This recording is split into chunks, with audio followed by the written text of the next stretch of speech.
and good day, depending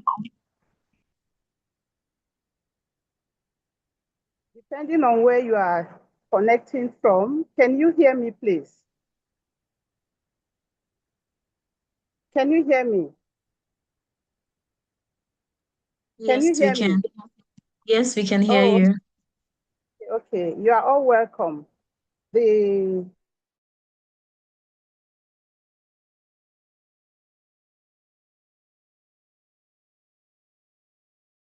Father, we thank you for today. We bless your holy name. Thank you for this opportunity you have given us, Lord, once again. Oh, Heavenly Father, to gather as your children and look at this topic that is really sensitive and affecting all of us, oh Lord, as humanity. We pray, Father, Lord, may you have your way, oh Lord, this evening, and may you speak to us through every speaker that is here today to bless us. In the name of Jesus, we commit these hours, we will stay here into your hand. We pray, Lord, let it be a smooth program. Let there be no distraction or hedges technically. In the name of Jesus. We pray, Lord, may you speak through everyone that is going to be a blessing to us in this program today, in the mighty name of Jesus. Lord, we thank you and we bless your holy name in Jesus' name. So let me just go ahead with a short opening. We don't really have much time here.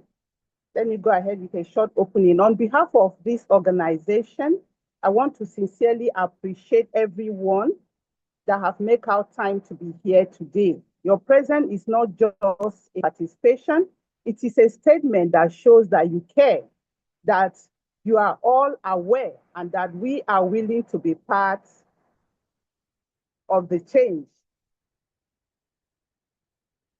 To be part of the change. Today, we are looking at this theme, breaking the silence, strengthening advocacy, and protection for those in abusive relationship. It is not just a topic, it is a reality for many of us. For many, a reality often hidden behind closed doors, marked by fear, silence, and stigma. Today, we gather not just to talk about it, but to listen, to learn, and to unlearn.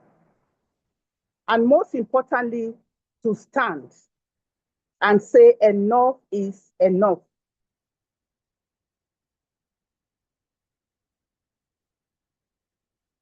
Abusive relationships remains one of the most unreported social issues affecting individuals across cultures, economic background, and communities.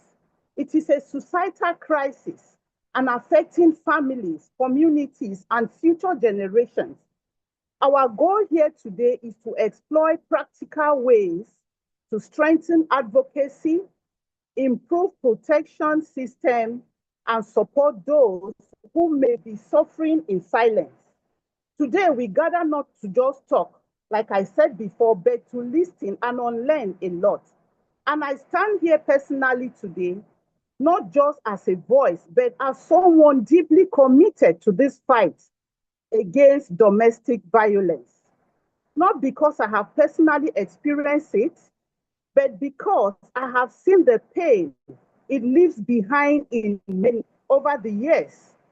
I have watched the silent suffering of victims, both men, women who endure in silence and unable to speak up, especially in the church. Being a minister, especially in the church, so many are trapped in emotional abuse, which to me is one of the most devastating form of abuse. You know, a lot of people, they see abuse as just the physical hitting of someone with scars, but emotional abuse is more devastating. Psychological abuse, mental abuse. You may not see the scar, but the damage runs deep. The victim is slowly breaking, slowly fading from the inside. I have so many stories that if I start telling stories of people I have worked with, so many stories over the years. I wish I can share some of them now. There's this particular lady that was brought to my place very late at night by a redeemed pastor in a part of Nigeria called Lagos. She has been so traumatized, gone through it for years. The husband even goes as far as putting a hot iron on the stove and burning her skin with it. When she was brought to me, she was a shadow of herself. When I say shadow of herself, she finds it difficult to focus, to concentrate. It has so battered, affected her emotionally. Beautiful lady, scars all over. She has been in the hospital over every now and then. And I keep asking, even the church you are going to, what have they done about it? And some will tell me, the pastor keep telling them to pray and pray, the man will change. But like I've told people over the years, I said, if you cannot take it, your life is not precious. Run for your life. You have to stay alive, be married. So, and as a minister with over 23 years of experience in the prison ministry, I have a prison ministry, not my ministry, that my prison ministry started over 23 years. And I have witnessed firsthand consequences, lives that are shattered, destinies altered, many of them rooted in domestic violence. So many of the inmates, especially in the female prisons and even the male prisons, are convicted. Some are on life, convicted for life. Some are for many. Some are even on death row because of what? Domestic violence. I know of this young girl that stabbed her boyfriend. It was a popular case in Nigeria, but thank God later, some years ago, she was released. She stabbed her boyfriend to death. So many stories we've all had out there. God placed this burden in my heart, and with the compassion I carry for those who are brokenhearted and hurting, I have I have made a decision that I will not keep quiet. I will not be silent. I will keep lending my voice. I will keep speaking hope to the hopeless and fighting, if possible, for those that doesn't have the voice to speak for themselves. So today, let us continue to connect, to speak. This is just the beginning of this type of webinar we are having. Let us continue to speak, to create awareness across nations, across Africa. I'm so passionate about Africa. A lot of people that knows me that anything I do, I don't talk about Africa. You know, I've not started. Africa is such a blessed continent. So, and across Africa and across the world. So let all of us rise up and say enough. Say no to domestic violence, especially to ministers of the gospel that are in our midst tonight. Before we proceed, let us have a quick guideline in this session tonight. Please kindly mute your mic if it has not been done, but I think I did that. I muted all the microphones. Mute all your microphones, and please drop, if you have any question for the speakers, please kindly drop your questions in the chat box. We will address them during the Q&A segment. And please maintain respect and empathy and confidentiality as we engage. Let us remember that this is a safe place. And before we begin, I would love to hear from everyone, please briefly. Just kindly drop your response in the chat. Do you believe that domestic violence is underreported in our society? Please, if you do, please kindly drop that in the chat as we continue. I'll be awaiting your response. Before we go on to bringing our first speaker.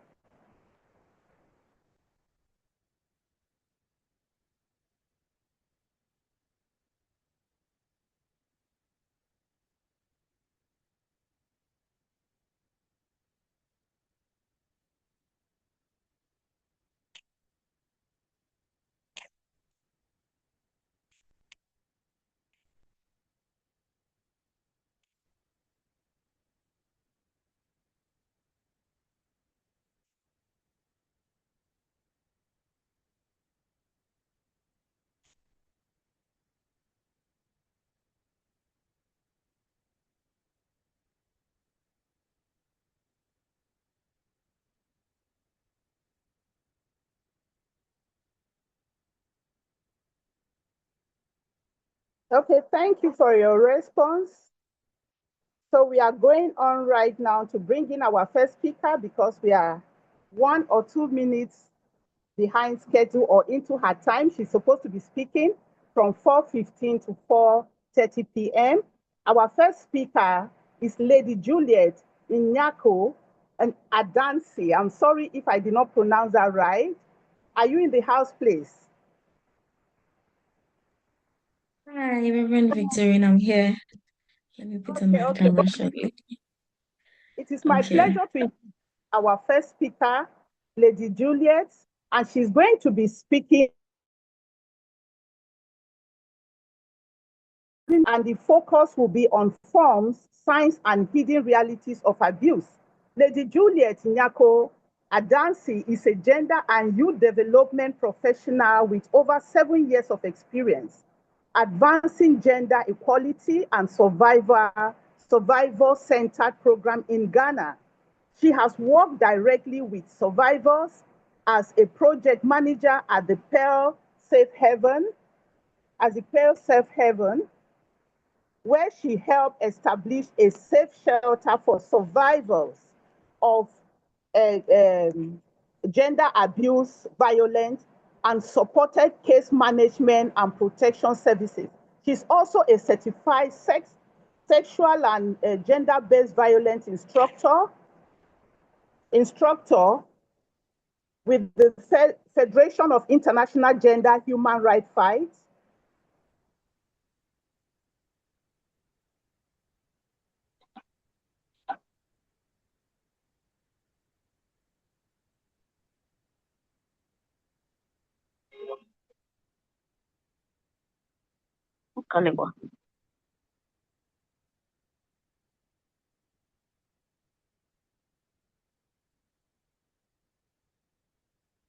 Okay.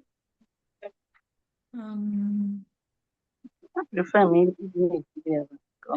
so can we proceed or is she disconnected?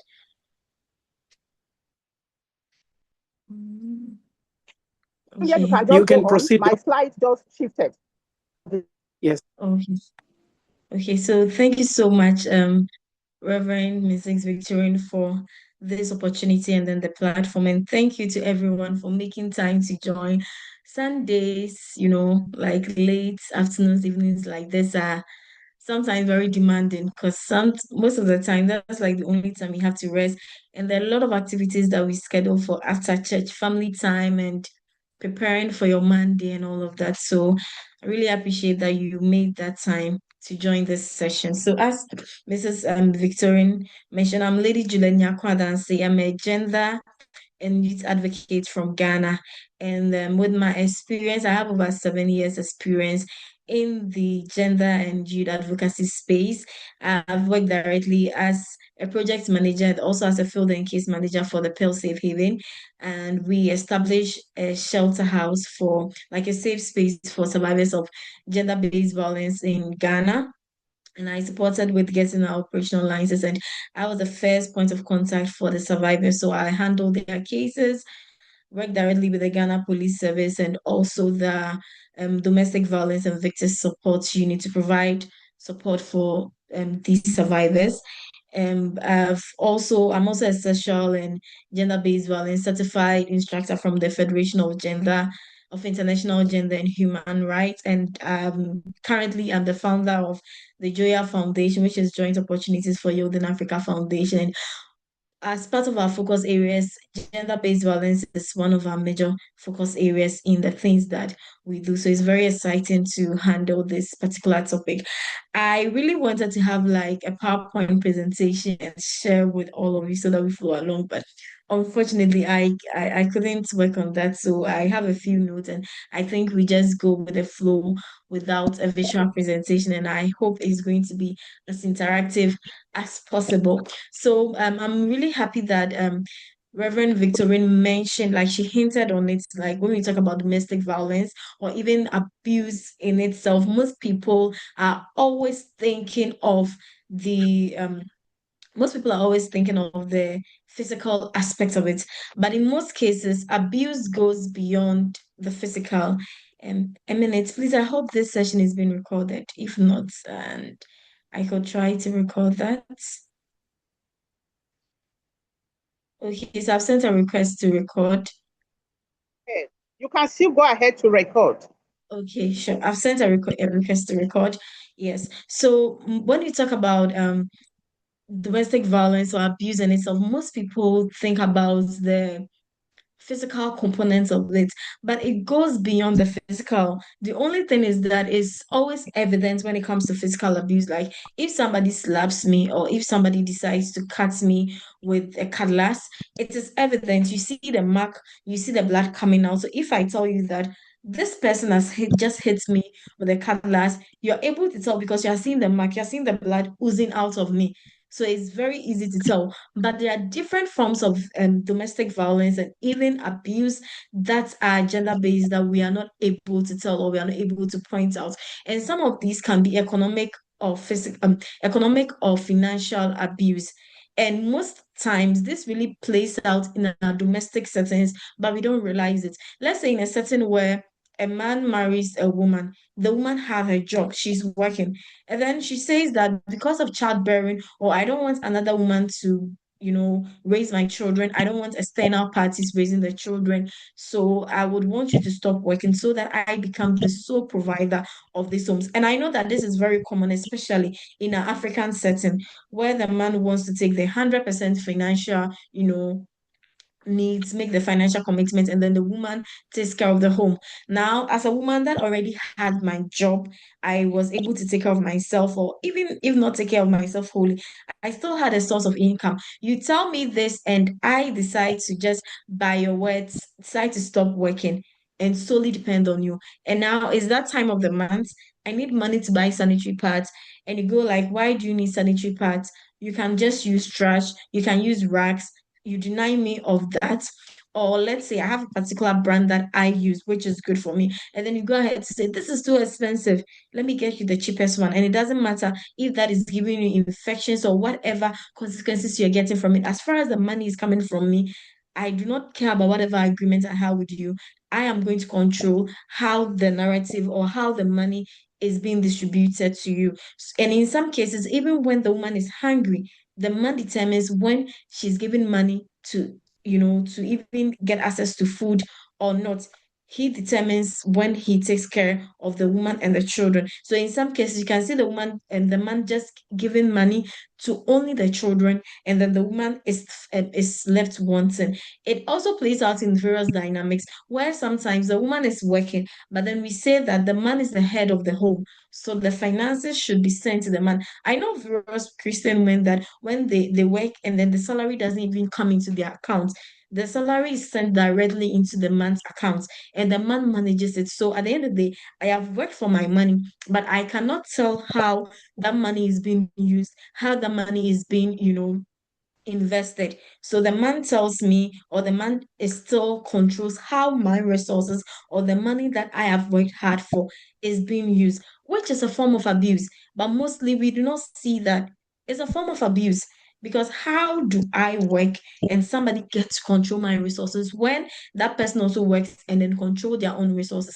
In even some cases, the man is not working, the woman goes to work and bring the money, and then the man still determine how the money is being used. I'm not saying that it is wrong as a head of the home or as the man to, give an input or help your wife because I mean sometimes we can say that oh women do not have the financial discipline, we spend anyhow. It is not wrong to maybe identify that my wife likes to spend a lot. My wife doesn't really manage her finances well. She's always in debt, she's always borrowing. So let me help her to manage their finances. That is not wrong. But when it becomes a problem or when it becomes abuse, is when you want to have total control of it. And then beyond whether the person is misusing it or not, you want to determine how and when the resources are being used, even at the expense of their health or their well-being. So your wife is sick and you're denying her of funds because you are in control of those resources.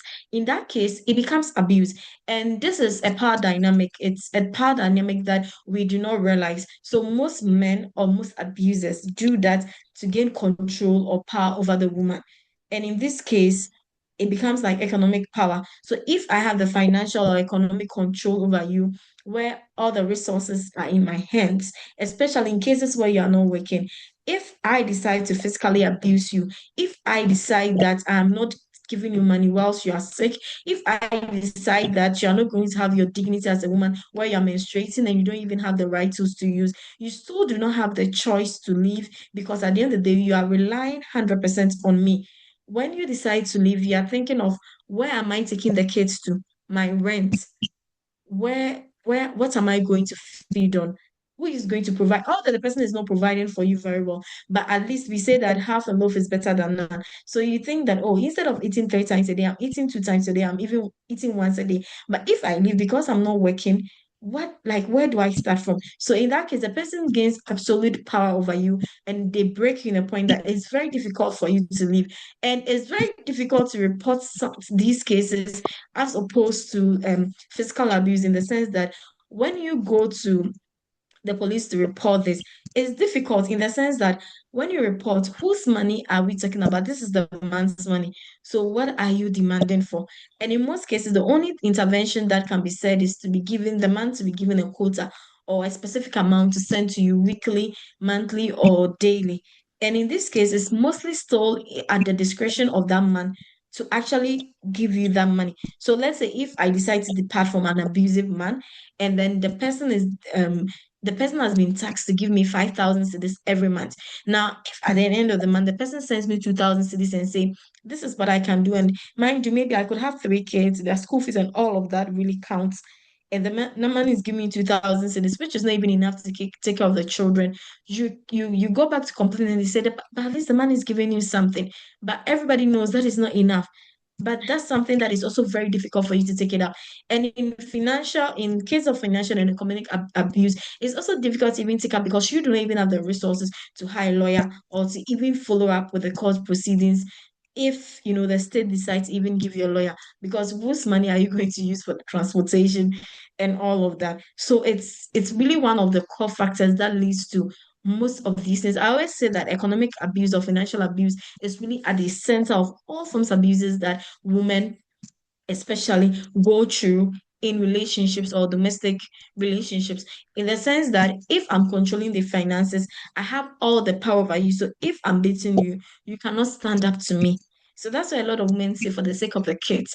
They say for the sake of the kids because they need someone to pay the kids' school fees. They need someone to ensure that the kids are being clothed, the kids are, well fed. So because of that, the woman will endure. But in most cases of abuse, if you take out the financial support, most women wouldn't even stay. So that's why it's very important that women are economically empowered.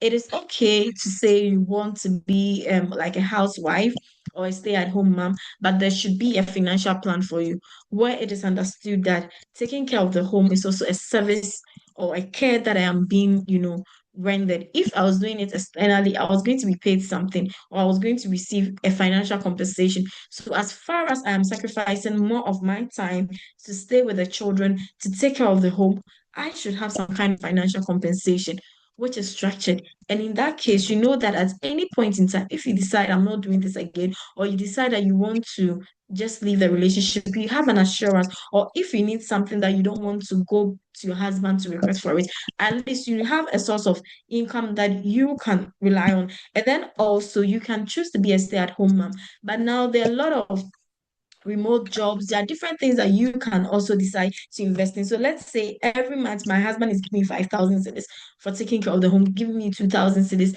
and then alongside still providing the groceries and everything, the rent, and then all our bills. What I can decide to do is that, what is a business? Maybe it could be Zobo, it could be any, business that can generate income for me, no matter how small that profit is, as far as it's stable, and then you are pouring, as far as it's stable and you are pouring into it, trust me, you're still going to benefit from that amount of money. So economic what do you call it, abuse is one of the abuses that are very invisible, but is very complex, and then also runs very deep. for most of us. And I know that most women can attest to it. Sometimes, even when you want to send money to you, to like your family, or you want to contribute to some of the things that is being done in the family setting, the man can decide to say that I'm not going to allow you to do that. But in this case, this man is monthly sending money to his home, or he's sending money to take care of his family without even consulting you. So it really has a lot to do with like power and control dynamics in most relationships. And I think that's one thing that we should really pay attention to, how resources are being even manipulated against um our spouses in relationships, and also emotional and psychological abuse. This one can, it can ruin you entirely. It can totally ruin you because it's very, very invisible. At least with financial or economic, I can say that in some cases it can be visible in the sense that if I'm a woman and I'm always appearing shabbily, I'm looking deprived. You can see it when somebody is not being well fed, somebody is looking like, I mean, if I'm a family member, you can tell that every time you have a family gathering, this person is not contributing. She's always saying she doesn't have money, but the husband is working, or all those kind of stuff. You can tell. But with emotional and psychological abuse, it is very, very difficult for anybody to point it out, in the sense that sometimes even you, the person that's been emotionally or psychologically abused, you can't even tell that you're being emotionally or psychologically abused. Like a woman just finished giving birth, her body is not the best, and the man looks at her, compares her to other women out there, or speak ill of her body, or even threaten that if you do not get back in shape, I'm going to have another woman. This can leave like a very mental drain on the woman to look less of herself, or try to even do certain things that can, harm her at that stage that she is. But it's very difficult to say that you're going to report that, or you're going to take action against that, because at the end of the day, the question is, has the person beaten you? And you say, no, what did the person say? Oh, the person says I look like a poly tank. And then everybody will just see it as a joke. But then for you as the woman, that comment keeps ringing the bell. Like it keeps reminding you, and then you lose yourself in the process. And it manifests in different ways, where that even meant that they will take you to social gatherings, and then in the midst of people, they're always looking down on you. Somebody is even giving you a compliment. This one, are you sure this one is beautiful? Somebody is even like giving you a opportunity. This one, she cannot do it. They're always being nice to other women. They are being nice to external people, but they're always very cold towards you. And this is going to mentally drain you. You begin to doubt yourself. You begin to question yourself. And there's a way that it runs deep that sometimes it leads to isolation. And this isolation is also a form of abuse that men use, especially like I go into a relationship and the man says, oh, I don't like your circle of friends, they are bad influence. I understand that in most cases when a woman gets engaged, or you're with a partner, there are certain group of people that you may have to cut off, or if not completely cut off, try to maintain a distance, because sometimes it can be a bad influence to you as a mother or as a wife. But in a case where this man has a problem with almost everybody around you, the person has a problem with you going to church, has a problem with your pastor, has a problem with the women's leader, you go for women's service, they're teaching you something, this man has a problem with it. Your family is trying to get close to you, this man has a problem with it. Your childhood friends, even people that are also married, the person has a problem with them. They don't want you to be associated with anyone. They just want you to be all by yourself. It's a form of abuse, because what happens is that if I make sure you are disconnected from everybody around you, and I'm your only, human being in your world, if I beat you, if I threaten to kill you, if I'm depriving you of something, you have no one to go to. Because what happens is that all these people begin to see you as a bad person. And they begin to say that, oh, after she got married, oh, she has cut us off. So they don't even want to hear from you. And that becomes like a form of abuse, because then you don't have anybody to run to, no matter how they treat you.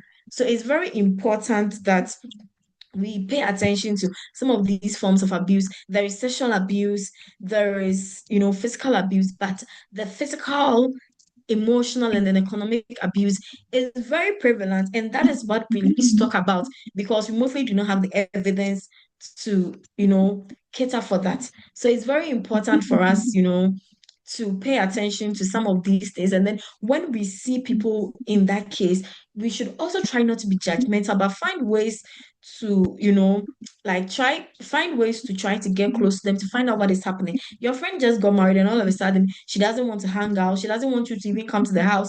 She doesn't want anybody close by. You don't have to just say that, oh, as far as she got married, she's cutting me off, so me too, I'm deleting her contact. Can you try to be, more empathetic and then try to get close? What is happening? And sometimes it's difficult for such people to open it up to you, but as you are consistent and you are trying to show care, they begin to realize that, okay, so upon all of these, this person still has me. And in case of difficulties, it's easier for those people to find comfort in you, to come and open up to you. And then for some of the signs that we need to look up to, even as a person receiving the abuse, or the due diligence you need to do before you enter that relationship, or even for those outside, in order for you to, be aware of who is being abused. One thing that you should look out for is a partner who is overly controlling or jealous. And sometimes this, people can hide this very, very well. A partner who is overly abusive, like, can be overly controlling and jealous, in the sense that they see you with even your own brothers and they are complaining. Why did you hug your brother this way? Why did you allow your brother to touch you in this manner? So you need to pay out for that. Don't say, I know most men will say that, oh, if he's controlling, or I love my man controlling, I love my man jealous, because if a man loves you, he's jealous. If a man is not jealous, that means he doesn't love you. No, there should be a limit to it. If the person is even jealous with the way you are interacting with your family, the person doesn't want you to have any friendship at all because they can't stand you being with another person, and not even like in a bad way, like they are seeing you kissing someone or doing something that is unacceptable, but just basic, interaction with people, and they cannot stand it. I think you need to be, very careful. A man that is jealous that you're earning more than them, a man that is jealous that you have a promotion, it's a very big red flag. And then we shouldn't encourage our relatives to say that, oh, your age is catching up. It doesn't matter. Men are like that. So settle with him. When people see these signs and they confide in you, you should be able to tell them to the face that this sign is a red flag and you shouldn't entertain the person, because this is what leads to abuse. And then also people that constantly check your phones, your movements, and then your friendships, especially women. I mean, it's the concentration has been on men, but sometimes let's admit that we women can also be very and extremely toxic in relationships. And this stems from insecurity and some past experiences. So yeah, with someone, you're constantly checking their phone, they are going somewhere, somebody would even hire a car, follow them.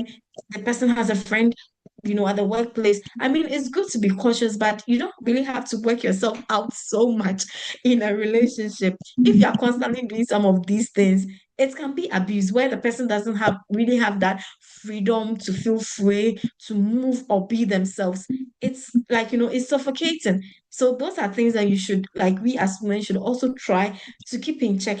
And then let's say I'm married and then I come to a family gathering with my husband, and then I'm acting so fearful, like, that kind of fearful behavior, where when the person even lifts their hand to call somebody, I see them lift up their hand and I go like this.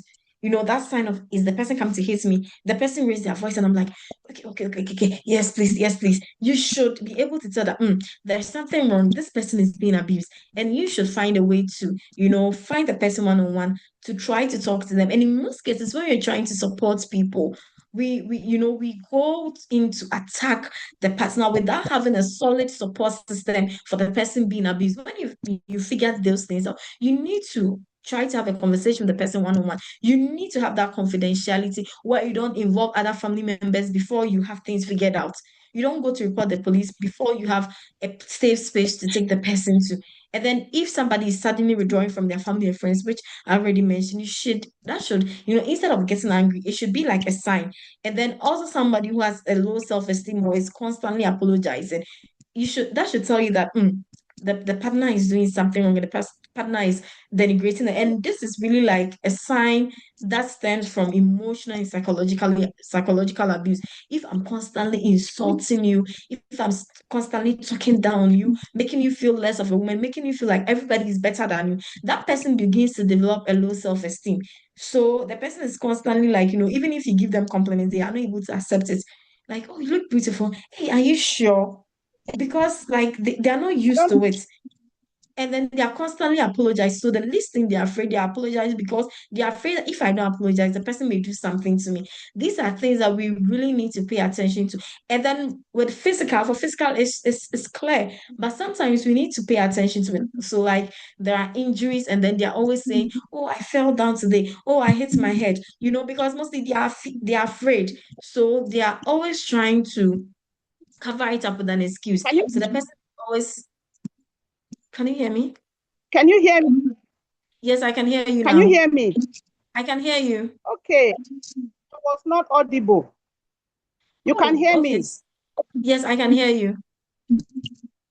Okay, okay. I was trying to tell you that maybe you should reserve the rest for when we are in the Q&A segment, because Okay, we've okay. you've taken into the next Oh, speaker's sorry. time.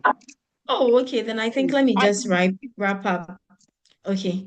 So let me just wrap up. So I think with everything that I'm already done. So we can see that the forms of abuse goes beyond like physical abuse, and then also these are some of the signs that you should look out for. And what I want to end with is that like domestic violence is not like somebody's personal issue. It's a community and a societal problem, because when you decide to ignore it, you are enabling it. And then when you choose to stay silent as well, you're also protecting the abuser to keep doing it. So we all should come together to create awareness about it. If you're an abuser, advise yourself to stop. And if you're the one being abused too, you need to learn to speak up. And if you know someone being abused, this is the time for you to stop protecting the abuser and then render support to the person. Thank you. thank you very much. Thank you, Lady Lydia. Thank you, Juliet. Sorry. Thank you very much. Thank you for that insightful and powerful contribution. God bless you. We don't have much time because our next speaker has another meeting right now. So we have to bring him in very fast. Our next speaker is Professor Moses. Professor Moses, I don't know if Prof is in the house, sir. Yes, I am. Oh, God bless you, sir. You are I am in welcome. the house. Thank you. Yeah. Professor Moses is a pastor of a multinational cosmopolitan Pentecostal church called Healing Rains Assembly in Lusaka, Zambia. You're welcome, sir. Thank you so much, Reverend Dr. Yeah. I am so good to be here.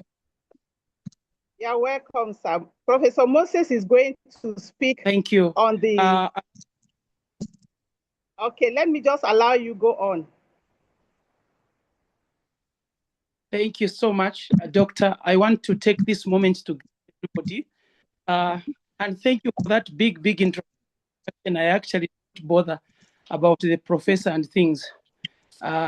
Leadership is about results, not titles. I am so grateful.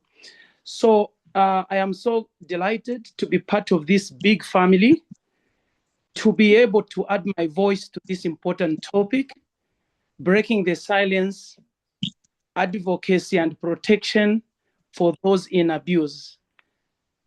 Doctor, thank you for giving me an opportunity to join your precious ministry and to just partner with what the Lord is doing in Africa and beyond.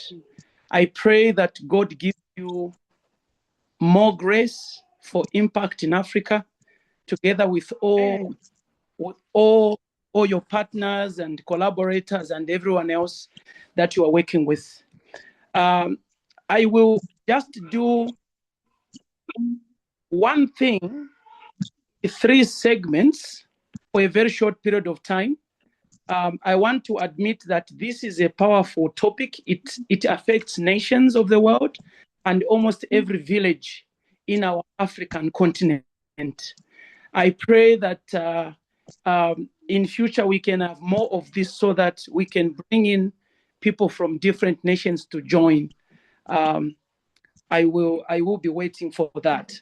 So on the topic and what you have given me to share, I have broken it in 3 parts. The first one is breaking the silence. The silence of the abused people because of cultural things.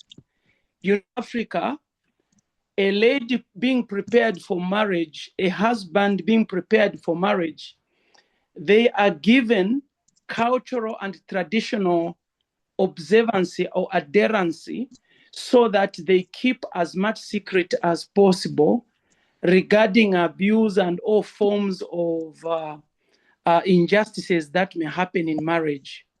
Some of them they think is a way of making the home strong, but some of them can be very, very toxic to social and human life. I want to echo on the need for us to break out. Yes, we need to learn to speak out. What are we supposed to do? Silence is not helping us. We need to remain united and agree to begin to speak out. But here is the guidance. Breaking the silence must be systematic. Breaking the silence must be ethical. Breaking the silence must be purposeful. Otherwise, people will think that we are just beginning to break the fabric of society, which is built on the actual secrecy and traditional. So if we are to break the silence about abuse in marriages and relationships, we need to be systematic, we need to be ethical, and we need to be purposeful. Within the ambit and the framework of our African culture, I believe that every country in Africa has very strong tenets of culture. In most cases, these cultures are meant to make life livable so that we do not become social misfits. We are people who are going to work symbiotically with the general community. And so, because we are not supposed to be different from everyone else, we are expected to be ethical.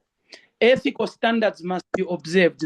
Those are traditional norms of do's and don'ts. A list of do's and don'ts in our culture, they are actually called ethical standards.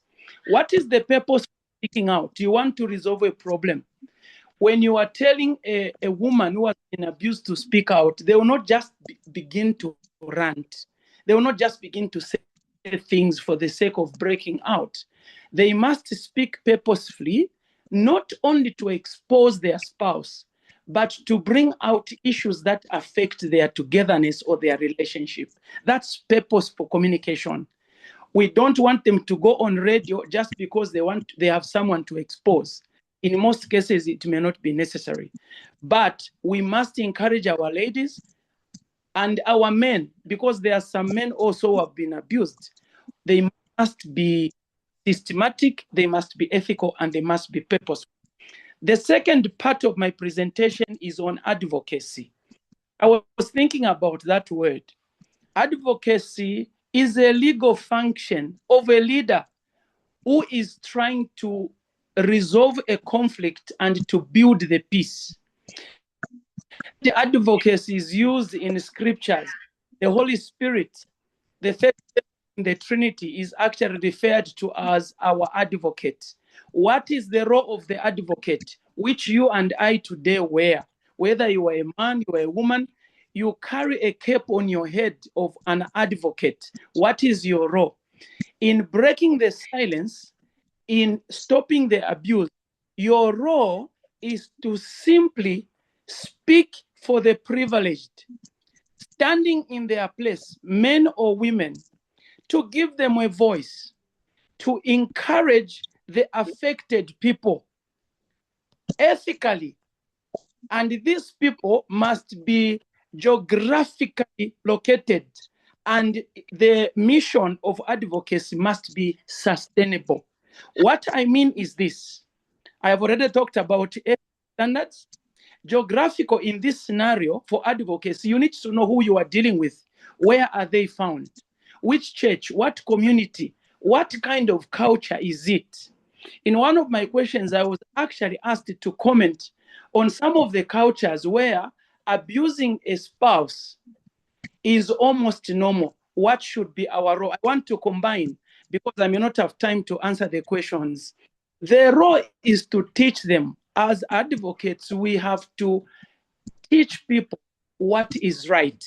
Remember, cultures are different. There are some cultures here in Zambia where beating your spouse is okay. They consider it a privilege of a man. They can beat them, even injure them, and they will not even talk because, like I said before, we are coming from a culture where people have been told or taught to be programmed to be silent. So what is our role in advocacy is to speak against systems and protocols within the ambit of human interaction, to be able to teach these people slowly what we consider to be wrong today.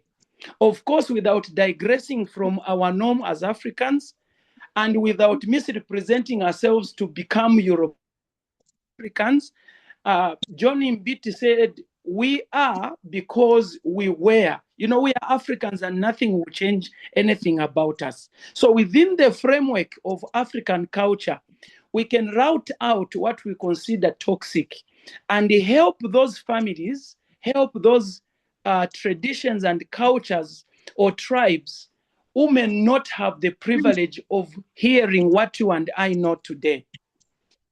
Advocacy, as I move to the next point, is a way of standing with the vulnerable without exposing them. They need to feel protected. Their interests must be presented and represented correctly.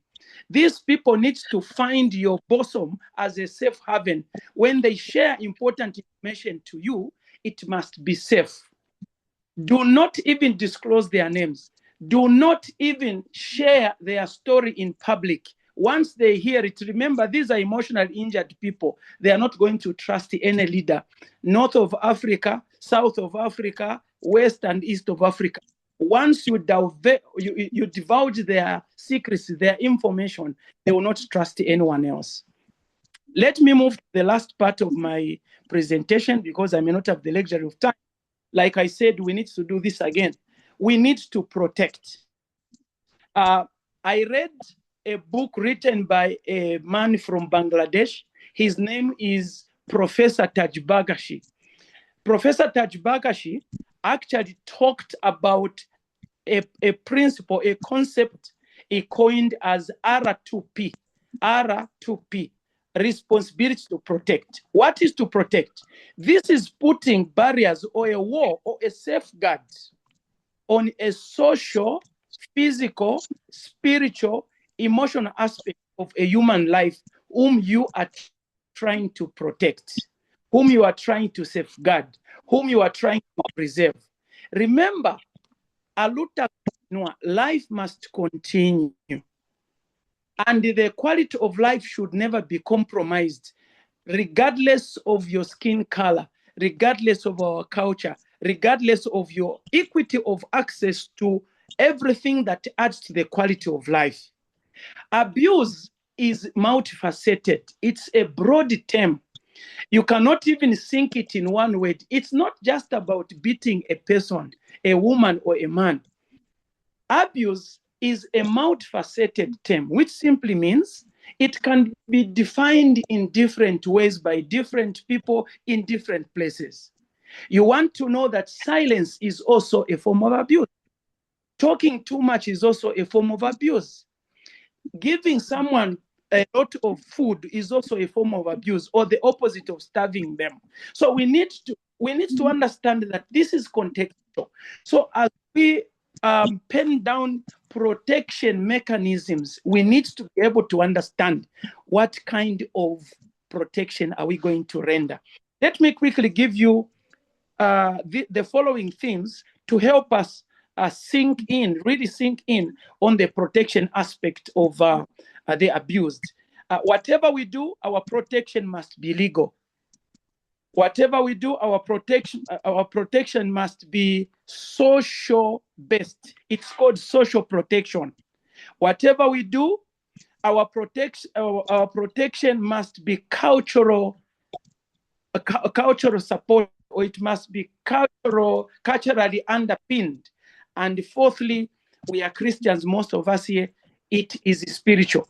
Because what happens in the physical realm also transcends in the realm of the spirit.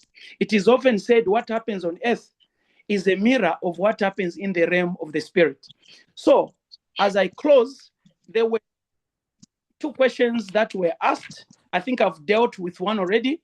Let me answer the second one. What is our role as men in all this?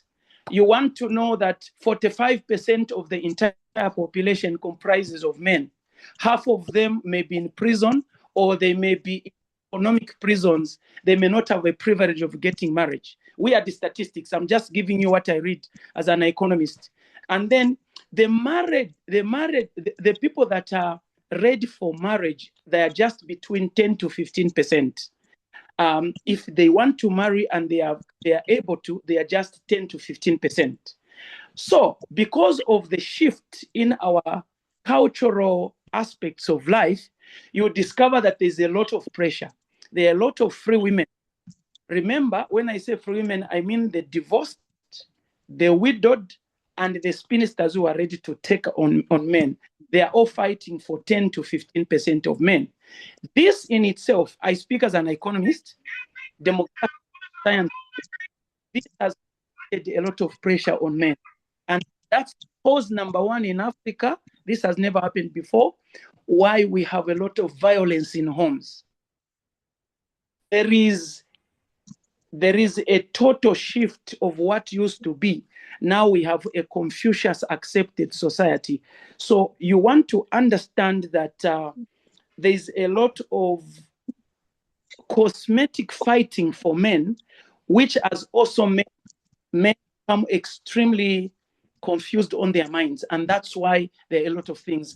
And because of mental health issues, you discover that even in Christian homes, abuse is extremely prevalent. You find those who are supposed to be Christians are taking it to drugs, they are taking it to illicit sex and all, and that's why all these things are happening. Our role is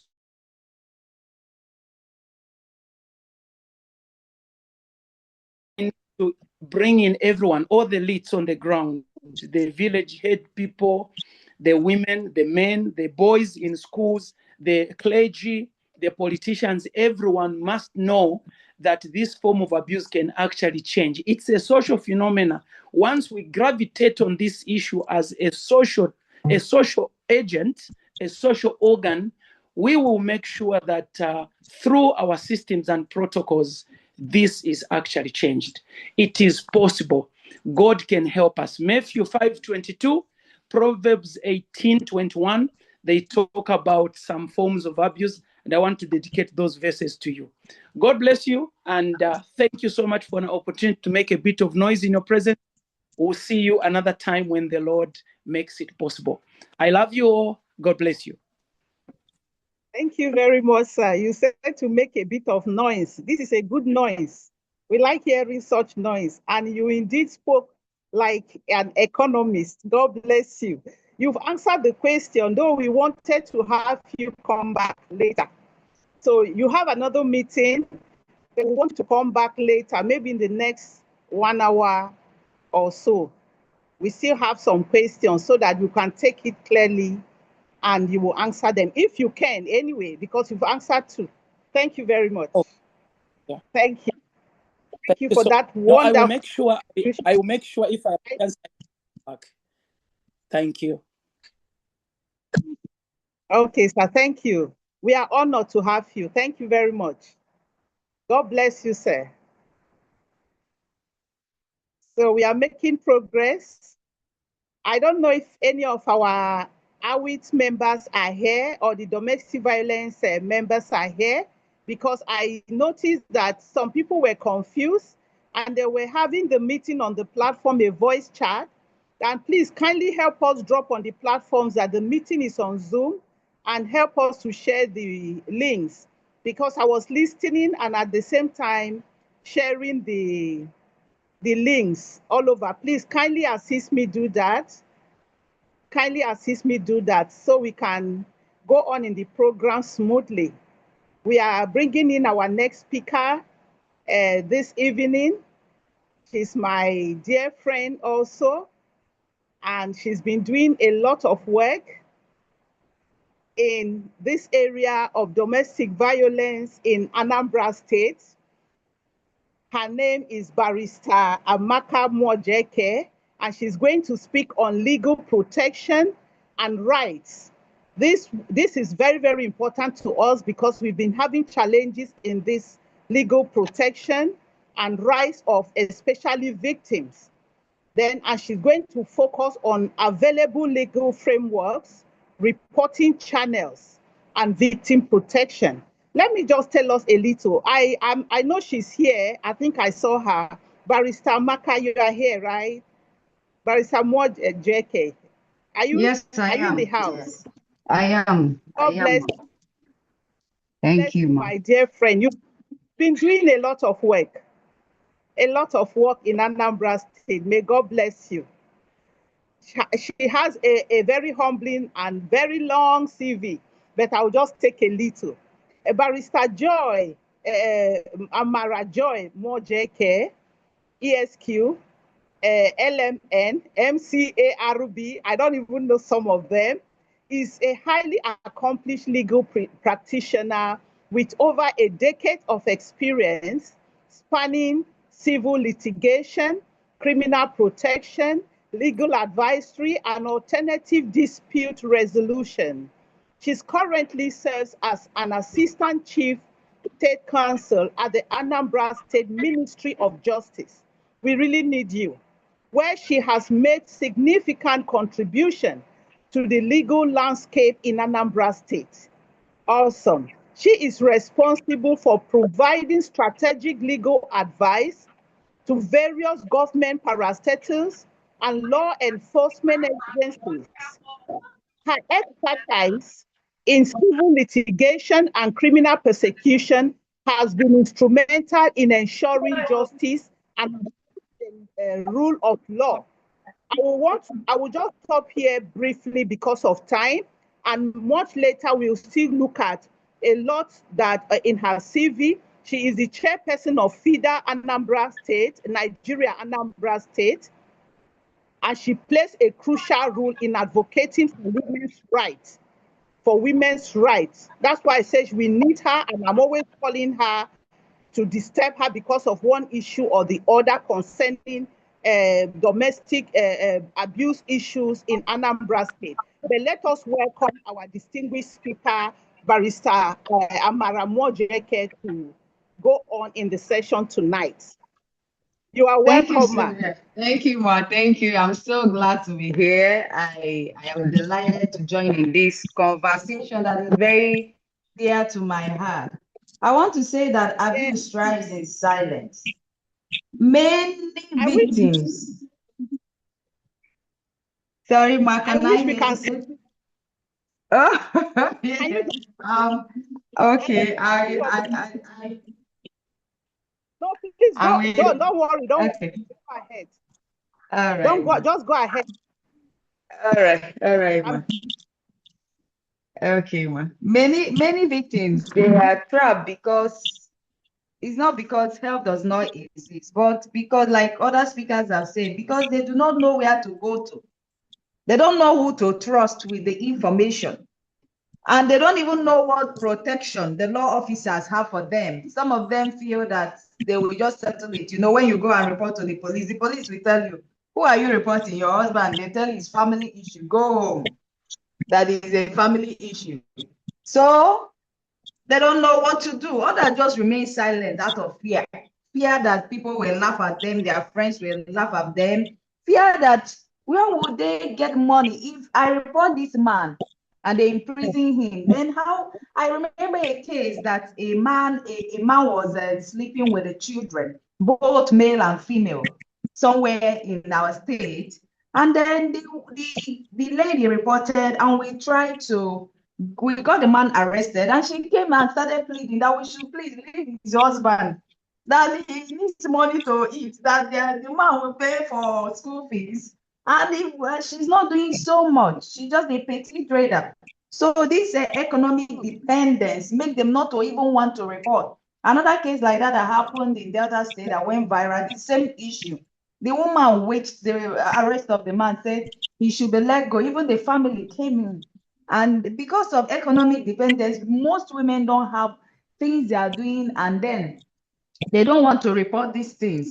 We have this religious pressure. The church will call you and say, withdraw this case, withdraw it, you're exposing your family. God will not be happy with you. Why are you reporting your husband? Why are you reporting your neighbor that raped someone? You know, religious pressure, family expectation. Some believe that their family is looking up to them, you know, and how will they come up with this? You know, because of social media, what is happening, and the pictures they've been painting of the marriage in social media, and all of a sudden, how will we tell them that this is going on? Or distrust of institutions. So when they run to the institution, they will start asking them, you were raped, why were you dressed like this? So the man is giving you money. There's a particular case, the girl complained that when she reported to a particular institution, they say, the man pays for your school fees now, has been giving you money. So why won't you oblige him? So institution distrust. But breaking this silence is therefore not just a personal division, it is a legal, social, and institutional responsibility. Everyone, both the institutions that are fighting it, both the legal framework that we are about to look into. In Nigeria today, abuse within intimate and domestic relationships continues to affect women, men, and children. Like the last speaker said, it's not only women and children, even men are abused. And this happens a lot of places in our families, around us, in our communities. And this evidence shows that 3 women out of 10 women experience abuse of one kind or the other. The good news is, however, that in Nigeria now, we have several legal protection, which I am going to talk about. We have institutional mechanisms. The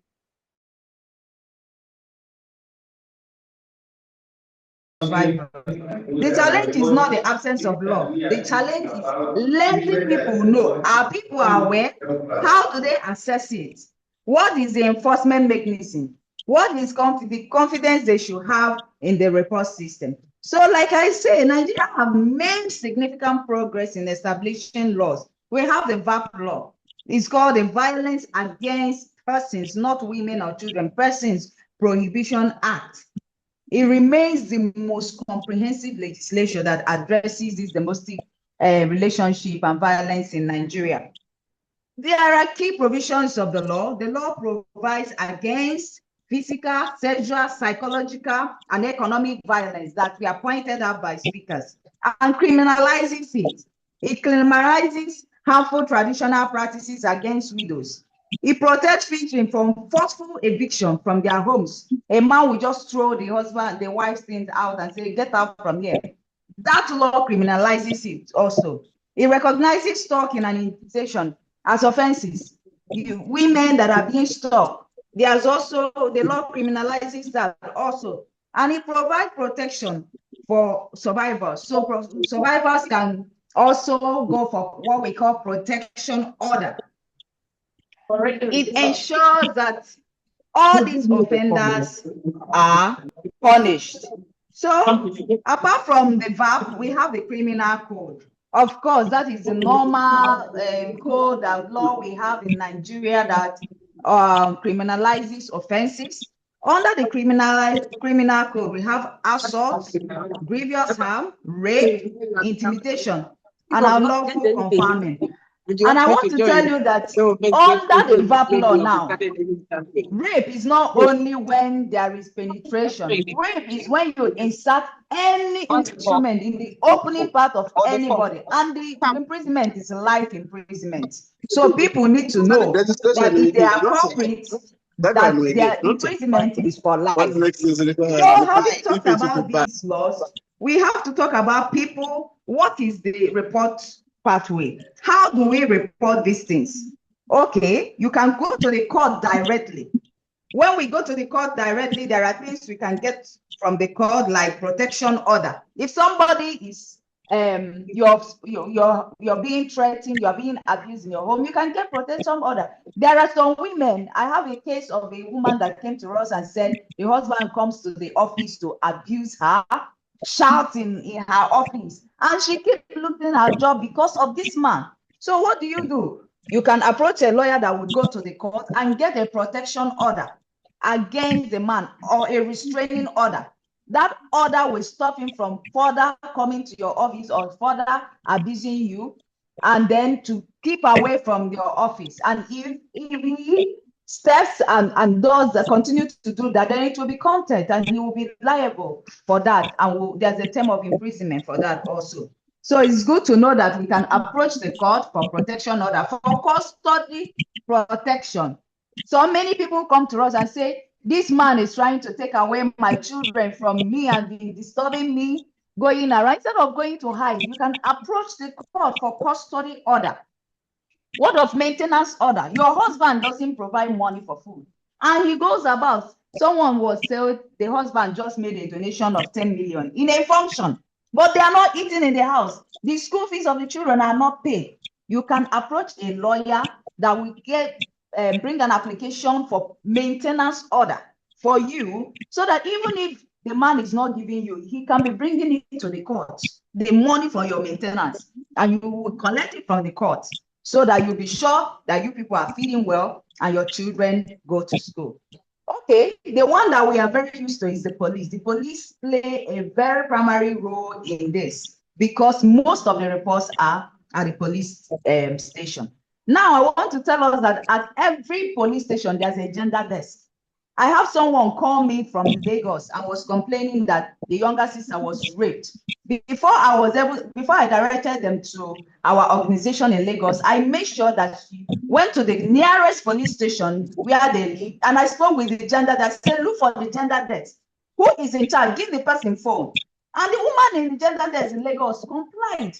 She said, okay, ma. Immediately, she gave her form and they rushed to the hospital. They saved the evidence. She took her statement before any other thing. Before our association were able to take over. So there are gender deaths in police station. You have to be aware of that, because if you just stroll in and go to the wrong person, then you won't get the appropriate solution or attention to your problem.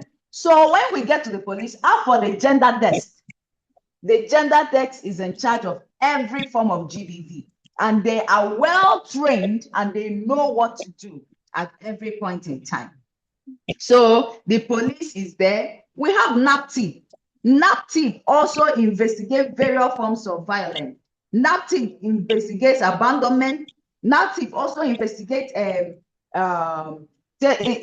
taking out children. You know, some people will give out their children where they are being used for hawking, and even sometimes we see women that will pay money.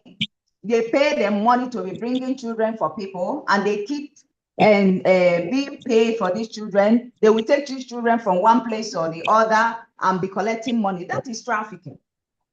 And we have NAPTIP offices in every state of the federation. Find out the NAPTIP office, report it. Okay, there's this recent case that went viral where we saw underage children in a brothel.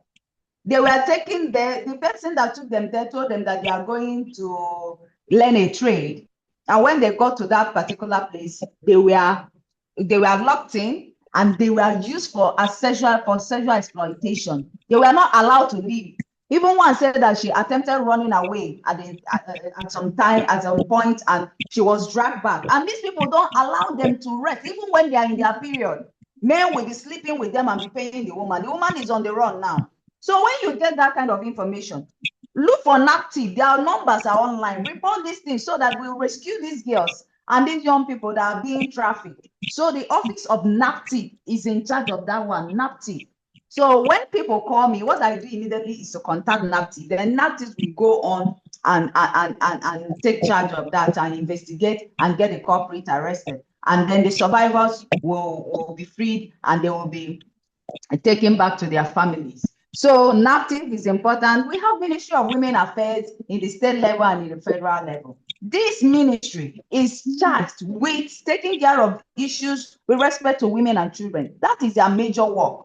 So if you have the ministry around you, you report these matters. These are places you go to report these matters. So that what they do is that the Ministry of Women Affairs works in synergy with the police and the CSOs to bring the culprits to book. So their main work is you do a report. How do you do a report in the ministry? Get someone that can articulate your problem. That is the fastest way to get it. Don't just throw in, articulate it in a typed form. Make it in a counter copy, like 2 copies. Bring it to Ministry of Women Affairs. Let the office receive it formally by stamping, so that it will be an official document. That way, the office will be mandated to work on it. So it's important you know that, how to formally report at the Ministry of Women Affairs. Then we now have FIDA, the CSOs, a lot of CSOs, including my own, their organization, FIDA, Nigeria, doing marvelously well. I know we have one other chair here on this call. She's doing marvelously well. I can see other FIDAs in this call. I can see Professor Gugi Benzel, Life Venture, PhD. FIDAs are doing a great job, pro bono, free of charge. If you don't know what to do now, if all this thing I'm saying is big grammar and it's so confusing for you, you can go online and search for the address of FIDA in your state, in your location. FIDA is not only in Nigeria, it's an international organization. It's all over the world. Search for FIDA. Make your report at any FIDA office, and then they will now take up your case and go through the right route and follow it up to logical conclusion. So it's good that we know that. I want to conclude because I know I don't have so much time and other people will also have to talk. Silence protects abusers. Law protects survivors. Our protection is not only to get this culprit to book, but also survivors. They need protection, they need shelter, they need therapy. They need to know, to realize themselves also back. This is the work that CSO does also. Apart from reporting, they focus on supporting survivor-centered program so that the survivor will be back on his or her foot again. So Nigeria has taken important legislative steps towards addressing abuse in relationships. However, laws alone cannot change realities unless victims are aware of them. That is why this call is important, and I thank the Reverend Doctor for this all-important talk. When survivors speak, they must be heard. When they report, they must be protected. And when justice is pursued, it must be delivered. Thank you very much. Thank you very much. Thank you so much. Thank you. I have, as a matter of fact, I have a lot of questions, but because of time, so that we will have all our speakers speak first before we come into the questions. Because from your submission, there's a lot I need to ask. You know, like I told you before we started, we were supposed to have a commissioner of police in the house, but this morning he had an emergency because we have a situation, that is what we are always getting, where, so like you rightly mentioned, most of our women and men, if possible, but most times the men don't go out, don't go to police stations to report. When they report, they always, especially the police station, the cases are not always dealt with the way they should, like you said.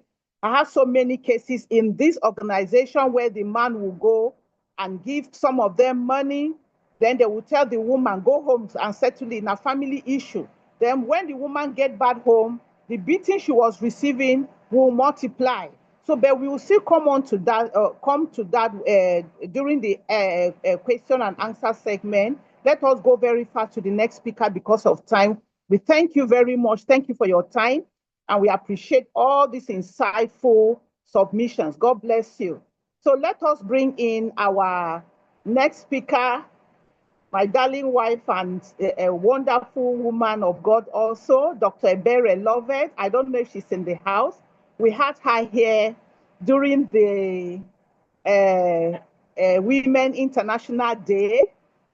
She's going to speak on mental and emotional impact, then focus on psychological effects of abuse and pathways to healing and support mental and emotional impact, and the psychological aspect. Let me just tell us a little bit about Dr. Ebere, because I know some of us here were not in the last meeting. Dr. Ebere Lovelyn Ude is a researcher, a relationship and marriage coach. She is a counselor and a transformational speaker based in South Africa. She is the CEO of Love Path Consultancy, where she helps singles, newlyweds, and couples build healthy and striving relationships through clarity, emotional healing, and practical guidance. So those of us here that are newlywed, or even if you are not, and you need a counsel in that area, you can always pick up her contact here and speak to her privately, please, because we need a wholesome society.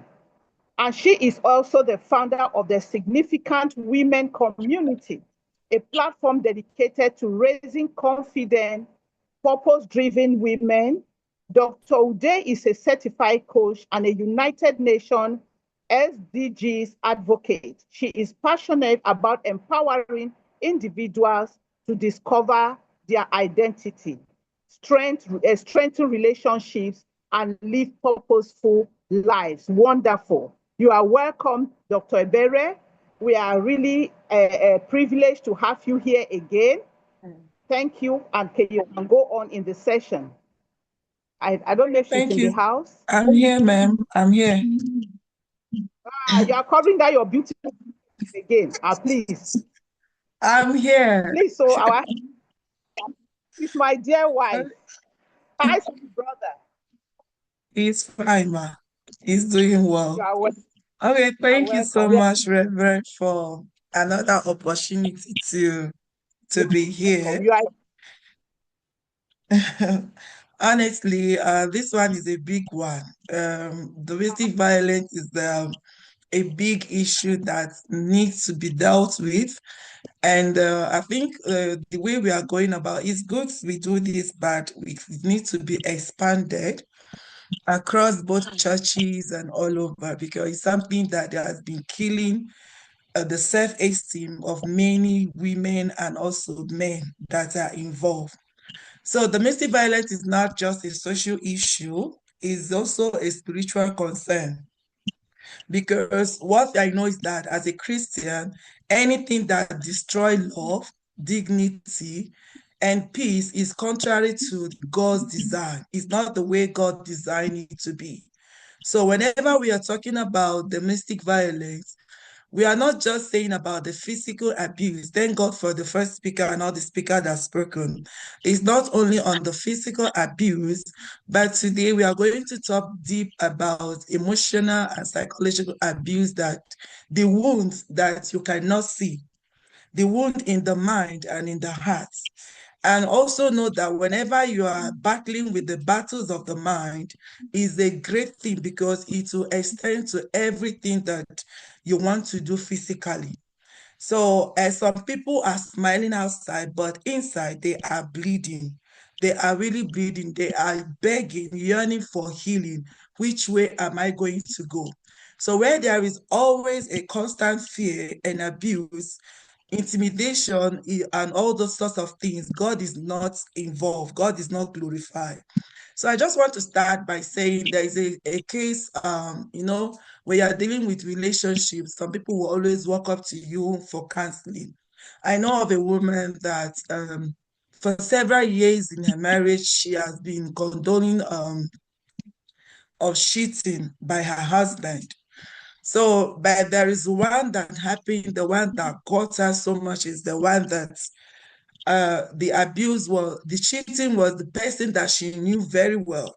The person that, those people that will come in your front and be smiling with you, while at the back they are busy taking what belongs to you. So when she found that, she confronted she was heartbroken, obviously. But when she now confronted her husband, instead of him to show remorse or apologize, which a man that value you a man that value a partner that value you or appreciate you, the first thing they will do is to apologize. But the man did not apologize, no remorse. He didn't even care about her feeling. Rather, when he was confronted, he started saying that, what if I want to marry another wife? So you can imagine that kind of statement. What if I want to marry another wife? So that makes her to start asking herself, am I not enough? Am I not good enough? What did I do wrong? Maybe I do not deserve to be a good thing in life. Her confidence dropped, her voice becomes so weak now. And she stays because she keep on asking herself that maybe and because she's doing that, she started feeling worthless. Her emotional abuse is something that is actually is not a physical, because the man did not hit her physically.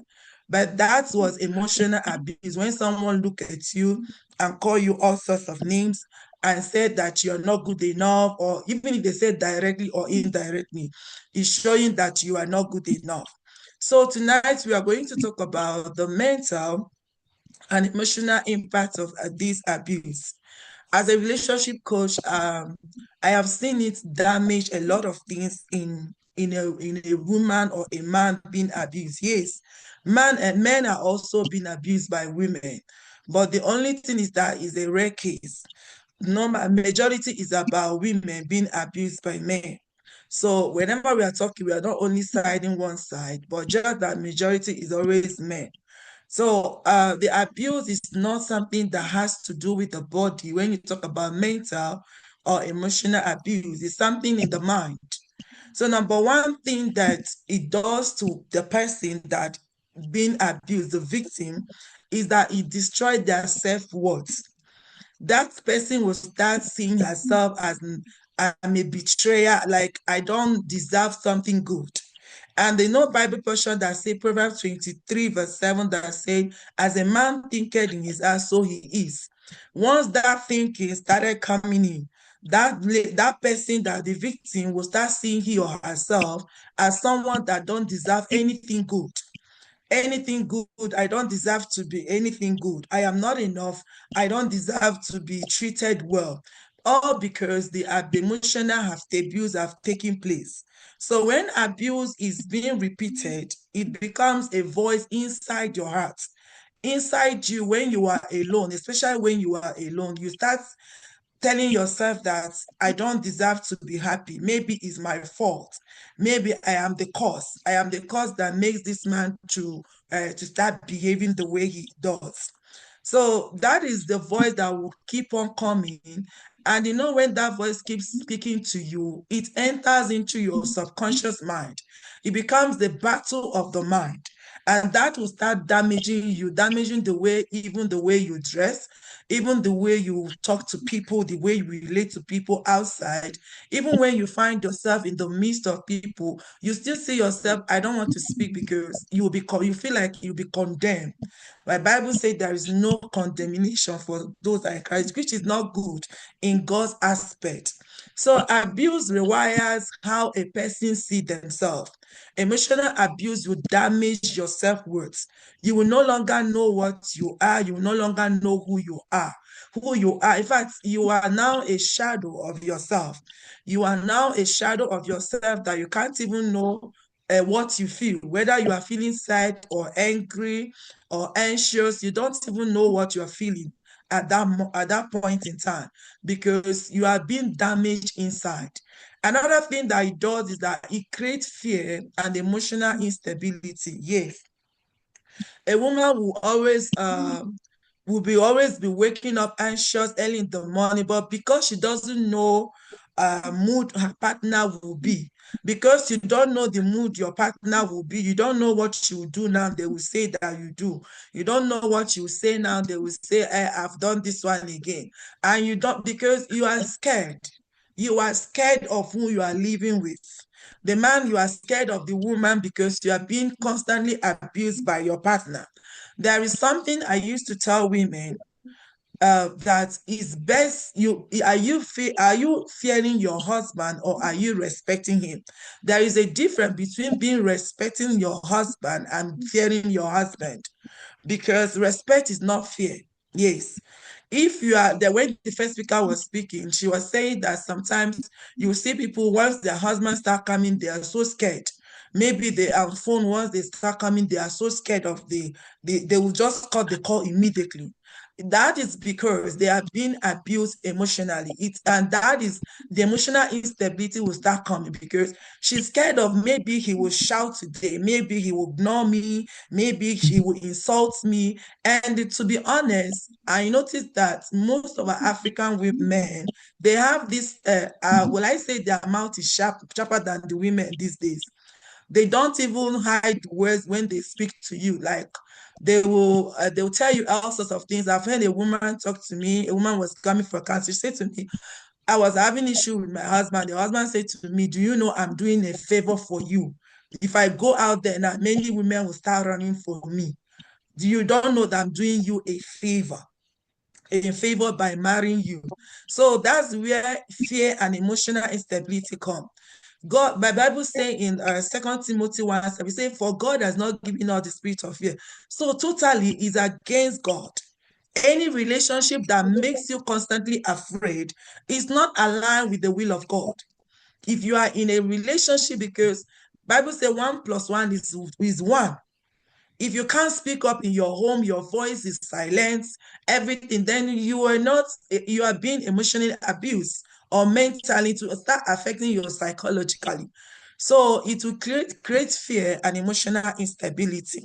Another one is that it will create what we call emotional bondage, trauma bonding. You'll start feeling like the victim will start feeling pain.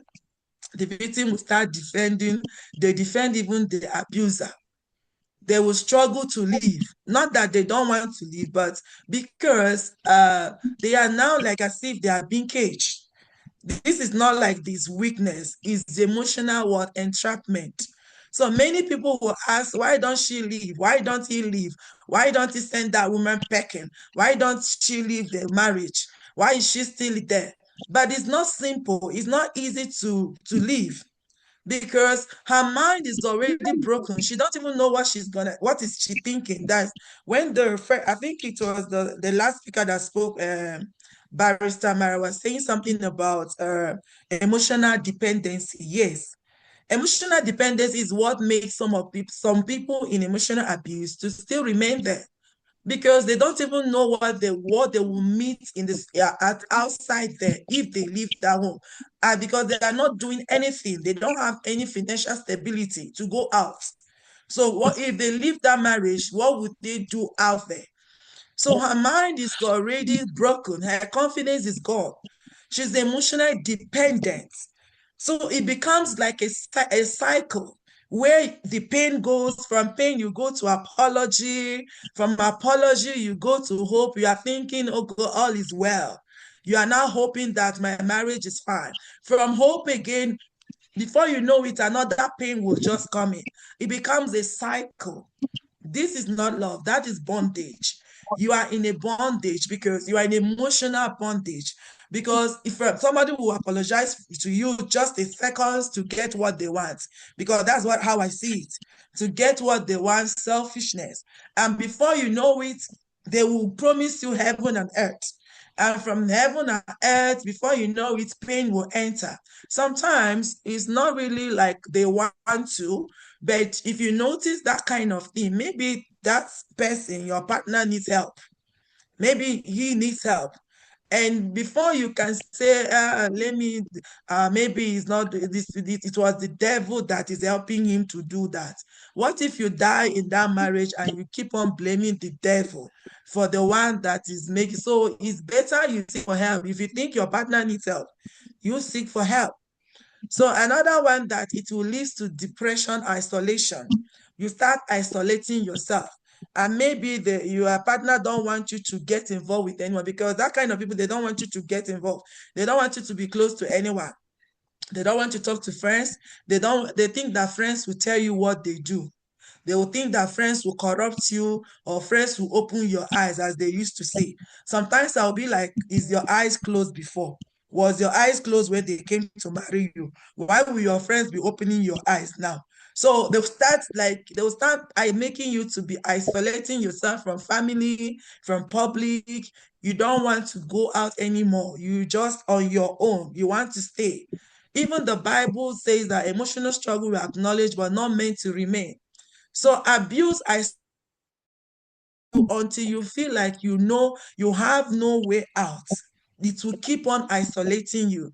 So there is God's desire is wholeness, not brokenness.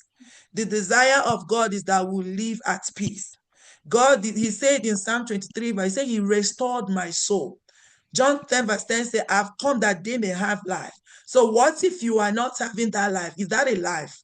When you keep on living in that kind of toxic environment, God never designed love to destroy you.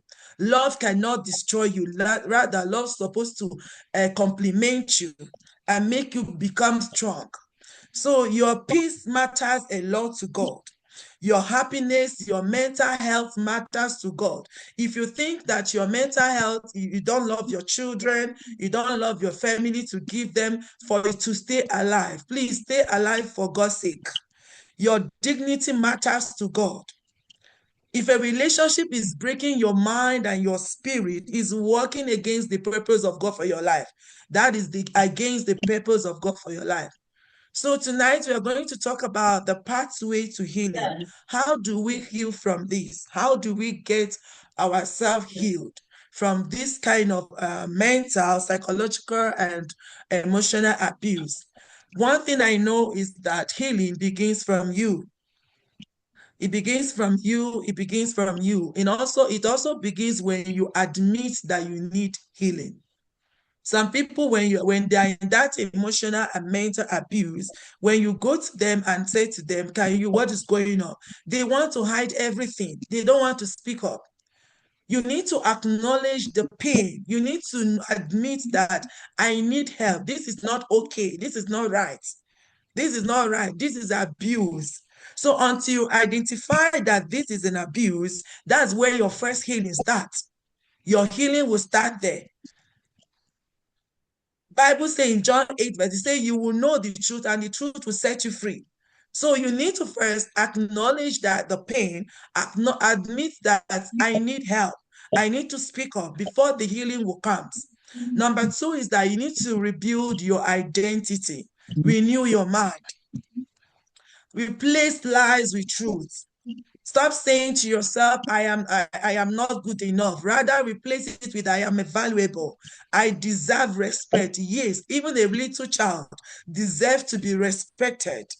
So you deserve to be respected. You were good enough because you are created in the image and the likeness of God. You stop telling yourself, I am, replace your past with what I am my experience. I am not defined by this kind of experience. Keep telling yourself, affirm yourself. I used to tell people there's a power in the word of affirmation, because whatever you say to yourself will enter into your subconscious mind, and you keep playing there. So you need to renew your mind. Be transformed by the renewing of your mind. You are fearfully and wonderfully made. That's who you are. You are not the person that created to be abused. That's not what God created. Why God bring you into this world to do. God did not send you into that marriage to be what? To be abused physically, emotionally, or whatever. So it's a different thing. So another one that you need to seek support. Speak up to someone. You cannot heal alone. I've seen it. Those people will say to me, I want to stay alone. I think when I'm alone, you can't heal alone. You need to speak up. That's why there are people that are in this field, the counselors, but speak to the person that you trusted. Speak to someone that you know that will not take your case out there. So you need to open up to someone, speak to someone at that stage. You need to speak up. The counselor is there, the trusted leaders. We have the legalized people that are in this DV. So you need to speak up. In the multitude, Bible said in Proverbs 11:40, it said, in the multitude of a counselor, there is safety. It's in the Bible. Proverbs 11:14, in the multitude of what? Counselors, there is safety. So when you speak up, you will receive the help you need. You will receive the help you need. But when you keep on piling it, you keep on covering the abuser, the person that abused you, it will worsen the whole situation because people will not know what you're going through. And before you know what's happened, they will say, this one, she's dead. And a dead person cannot speak anymore. You are dead, you are dead. Life will keep on moving. Life will keep on going on. Those children that you left will keep living. That's the truth. So another way again is to set boundaries. Whenever I talk about boundaries, people think that when you talk about boundaries, you are trying to discriminate partners. You are trying to bring a war into marriage. It's a lie. Boundaries are not being rebellion. It is what? For protection.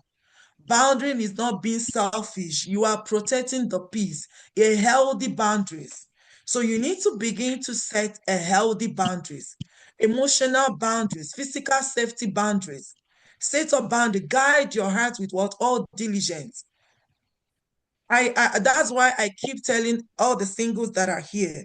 If you are here, you are not yet married, please be careful. Look out for the signs. Be careful of who you are getting yourself involved. If you are here, you are married, also there is need to set boundaries. It's not too late to do that. Even the healthy boundary you set will also help you and your partner to live at peace. It will help you people to live in harmony. I'm telling you the truth.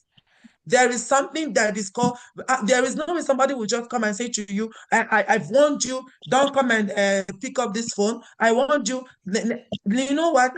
Like when the first speaker was speaking, she was saying somebody will be working, a lady will be working, and her salary will go to her husband. Her husband will be in charge of control the whole salary. Anyway, some people, maybe it's what they want, but for me, you are the one working. It's not that the other will not have say in your salary, but not to hijack the whole thing. You work, but he'll be the one to squander the whole thing. That is an abuse. So there is need to set healthy boundaries and protection for yourself if you don't want to be emotional or mentally abused. And lastly, another one is that you need to reconnect with God for inner healing. Above all, God is the one that heals brokenhearted. Healing is the process. It's not something that will happen at instant. Anybody that tells you that when you are being abused, once you say it's okay, it's fine. Once you say I've forgiven, you are forgiven, is a lie. You will say you are forgiven, but the pain is still there because there was a wound that was open. It's just like you have a wound in your body, and you will not tell me the wound will just all of a sudden close, and you say that is gone. Healing is not instant. It's a process. It's something that has to be processed. But the thing is that it's possible to be healed. It's possible to get healed. So God is the one that will heal your pain, heal your trauma, heal every brokenness, every emotional wound. So you need to run to God for healing. As you're doing your own part by discovering yourself, discovering who you are. Most of the times, why we enter into mental and emotional abuse is because we don't even know our worth. We don't know who we are. You don't know your value. You don't even love yourself. There is no self-love. So that's why you are being, when you are being emotionally abused, it goes down because you don't know your worth. So, but when you go to God and discover who you are and be able to have the self-confidence, you will see that healing becomes possible. So now, another one is there is a role for advocacy. So the role is for you to report where you see something, go create that safe space for yourself. Speak up against such. When you see, even if you are not the one being abused, maybe it's your neighbor, please speak up. Educate, like just what we are doing now, educating others. Tell people about this. Thank God for Reverend for creating this kind of, to tell people what they need to know about this. Is rare. Domestic violence is rare. What I mean is real. Is there. It's not something that will just come and quote it and say that it's not happening. It's happening every day. If it's not physical, it's emotional, and all around. So your voice can become someone else's freedom. When you speak up, someone else can get healed. Someone else can get his or her own freedom. So don't ignore the signs. Don't even shame. Don't be ashamed of the victim. Don't just justify it and say she deserves it or he deserves it. That's when you will now start creating the boundary. The problem we have is that some people will start saying, is she deserve it? Maybe because the person made you angry just the other day. So now because she made you angry, so she deserves to be abused. That's not right. So you don't justify abuse. Silence protect the abuser, but speaking up protect the victim. So we need to always speak up and help to end this this thing like is a demonic thing. It's demonic because now you are trying to shape something. We are not trying to abuse the image of God. The way somebody creates, you are making that person to feel less of herself, and that person will not know why he or she has been created. They will lose their stand in the presence of God. So it's demonic. It's against God's standard. And because it's against God's standard, it's demonic. So I will leave us today to say that if you are here today and you feel broken, all these things we are saying is relating to you or someone you know, I want to tell you something, that your story is not over. You may have been broken or shattered, but your healing, you are not beyond healing. Healing is going to happen if you give yourself chance to be healed.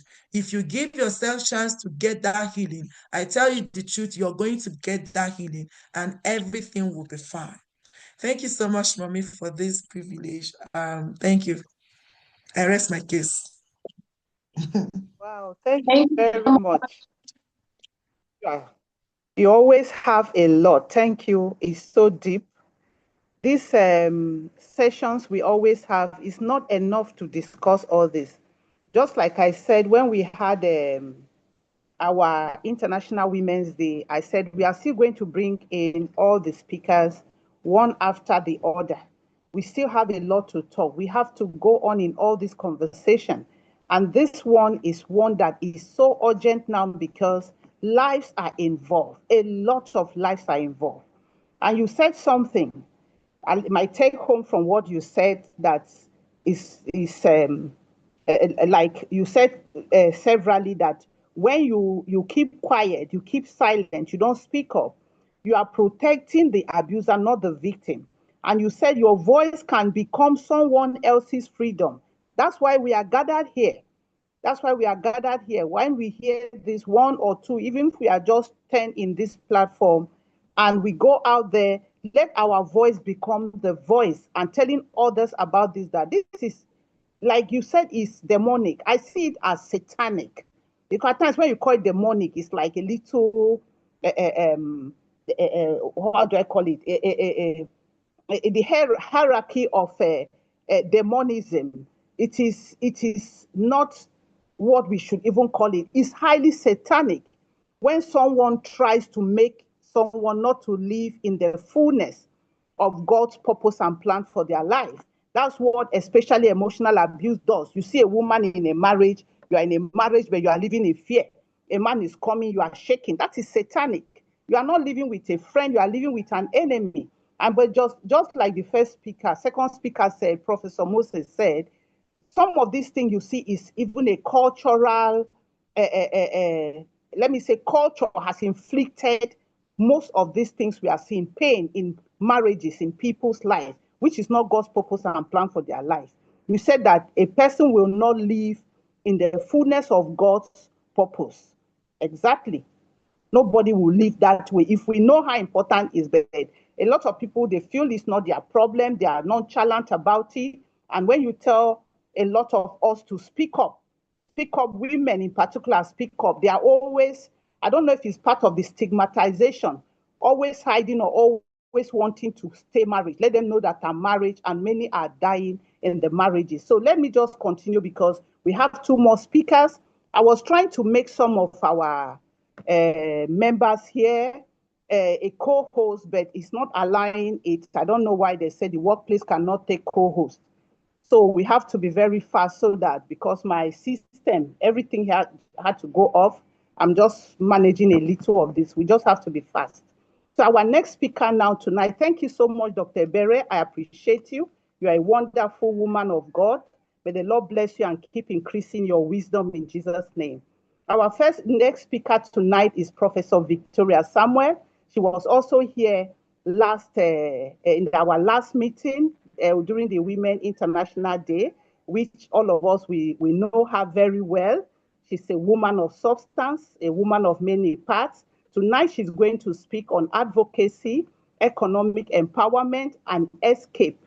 The focus will be on financial independence as a pathway to leave abusive environment, which our first speaker, I think she mentioned it also. That's one of the reasons why you see most women trapped in such marriages. Professor Victoria Samuel, which she might be represented by her daughter tonight, Barrister Ada Samuel. She's very strong, but she's still going to deliver the same message. Or I don't know if she's in the house or if Ada is in the house. Good evening, everyone. I'm here. Is it Ada or the mommy? Your voice. Voice Ada. Yes, ma. Good evening. Barrister Ada. You just speak like mommy. The Lord bless you. Let me just read a little about her. Professor Victoria Samuel is a global speaker, a management architect, and minister of the gospel, empowering brands and individuals to live with purpose and health. She's a legal practitioner. Her daughter is also a legal practitioner, an entrepreneur, social worker, professor, doctor of theology, and entrepreneurship and natural medicine. She's award-winning health consultant at Health Through Nature. So you can go in. You are welcome, Ada. We thank God for your life, and we pray that the Lord keeps strengthening your mom in Jesus' name. Amen. Thank you. Good evening, everyone. If you're with me, kindly type in the chat, I am enough. So I know that we're all here together. I'm Barrister Adeze Faye Samuel. I'm a lawyer. I'm also an entrepreneur. I'm a strategic communications and brand consultant. I'm also a reproductive health, rights, and justice consultant and advocate, amongst many, many, many things. And today, this evening, I'm going to be taking you through my own papers because yes, Prof is really, really under the weather. So this is what I love to talk about. So we're going to go into it very deep. If you have your pen and your paper, we're going, this is like Who Wants to Be a Millionaire? Like you need to get your pen and paper ready. Let's go. So usually there's a myth we have as in our community, especially with the rise of the digital age, that financial independence will completely protect you from abuse. It is a myth because like anything that is a pathway, the way you can walk forward, someone can also be dragged backwards. So I'm lovely to see all the messages. Thank you for sending them. So I want us to get that clear. So now, this evening, we're going to go through a strategy on how you can walk the path without being dragged back. Now, so first things first, you need to understand that we see this a lot. People who are stakeholders in preventing and intervening in sexual and gender-based violence, or people who are responders to domestic violence, like the lawyer, the head of FIDA at Anambra had mentioned, where due to financial, Barrister Amara had mentioned, due to financial dependence, many victims do not even report cases. When they do report cases, they sabotage the justice process. Even after the justice process is served, you see them, sorry to say this, but you see them hounding responders, their offices, because they can't go to the police or go to the courts, to the judges to hound them. So they hound the CSOs, they hound the NGOs. What do I do now? The father of my children now. So we see this as that financial dependence is oftentimes not just about poverty. Sometimes it is a form of abuse open in front of everybody's face that people don't even realize. And it's oftentimes a systemic form of abuse that happens right from the start when often a partner meets the other abusive partner. So I want us to take note of that. So we're doing today recognition, we're doing prevention, we're doing intervention, and we're doing how do you move on if unfortunately you are realizing that you are being closed into a spider web of financial abuse. First things first is let's talk about what the law offers you as protection. Nigeria has a robust legal framework. I had that in my presentation, but Sama had covered it all, so there's no point in me going more deeper. But I want to highlight a few things that will protect you from financial abuse and offers you some form of comfort. Number one is you need to understand that when you look at the VAT Act of Nigeria, it's not completely domesticated in all the states, but you should check if it's domesticated in your state. But the VAT Act offers you protection from financial abuse. In the form of that, it offers punitive measures to whoever who does that. It also stipulates that if a woman experiences abandonment, the husband 2 weeks to paying school fees, it disappears from the house for 2 months. She can take it to the nearest family court and have that sorted out, where the family court will then work with legal representative and stakeholders and advocates to get you rewards that you can use to do other things. Another thing to do is, I live in Lagos State, so I will focus on Lagos State right now. In Lagos State, we have the domestic violence law of Lagos State from 2007, which specific sections define not only domestic violence, but go a step further to empower the courts to give you protection orders, like Barrister Amara had mentioned. So things like you want to safeguard the sanctity of your business environment. You're going through separation, you've reported a case, or you've not even reported the case, you are being bullied and hounded by family members. Go back to this man now, go back to this man now. People have built so much in Lagos, so you want to walk away with half of it. Things like that, with partner coming to harass you at the office place, you can go before the court for protection order to safeguard your business premises, for example. You can also use to safeguard your own home, so you're not kicked out of the home, especially if you are a woman who has children, or a man who is the main person who is offering care to the children. It could work both ways. There's also access to monetary relief when a person has experienced violence and it has gone through the process of justice and things like that. So you also have certain stipulations within the Domestic and Sexual Violence Agency law of Lagos State that protects you from your identity from being publicly out there, and also the privacy of your children. So they are not sent on WhatsApp group. If a video goes viral, it can be pulled down and you're safe. This is very important for women who are into business, and if you're thinking of offering legacy, you're still going to get into the strategic visibility and social power to safeguard your financial independence. But I wanted to highlight these key legal provisions. So now let's move on from that. Sustainable financial independence, safeguarding against emotional and financial abuse. So as I said earlier, oftentimes financial abuse is a silent part of the abuse system, because it's oftentimes a system that a perpetrator rather, carries out on a victim. And rightly said so by Reverend, a lot of things are rooted in cultural norms. So it becomes very important to be very strategic. Marriage is not only a romantic, emotional, or social bond, it's actually a legal status. So when something is a legal status, for example, like when you are a citizen of Nigeria, it comes with rights, benefits, responsibilities, and things like that.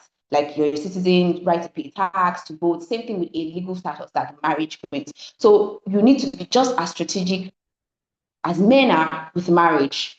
I'm focusing on marriage right now because oftentimes many abusers hide themselves until that legal status has been given to them. Then they completely explode other aspects of the abuse network they've not shown before. But there are always oftentimes there are signs like emotional abuse and mental abuse, which was mentioned earlier.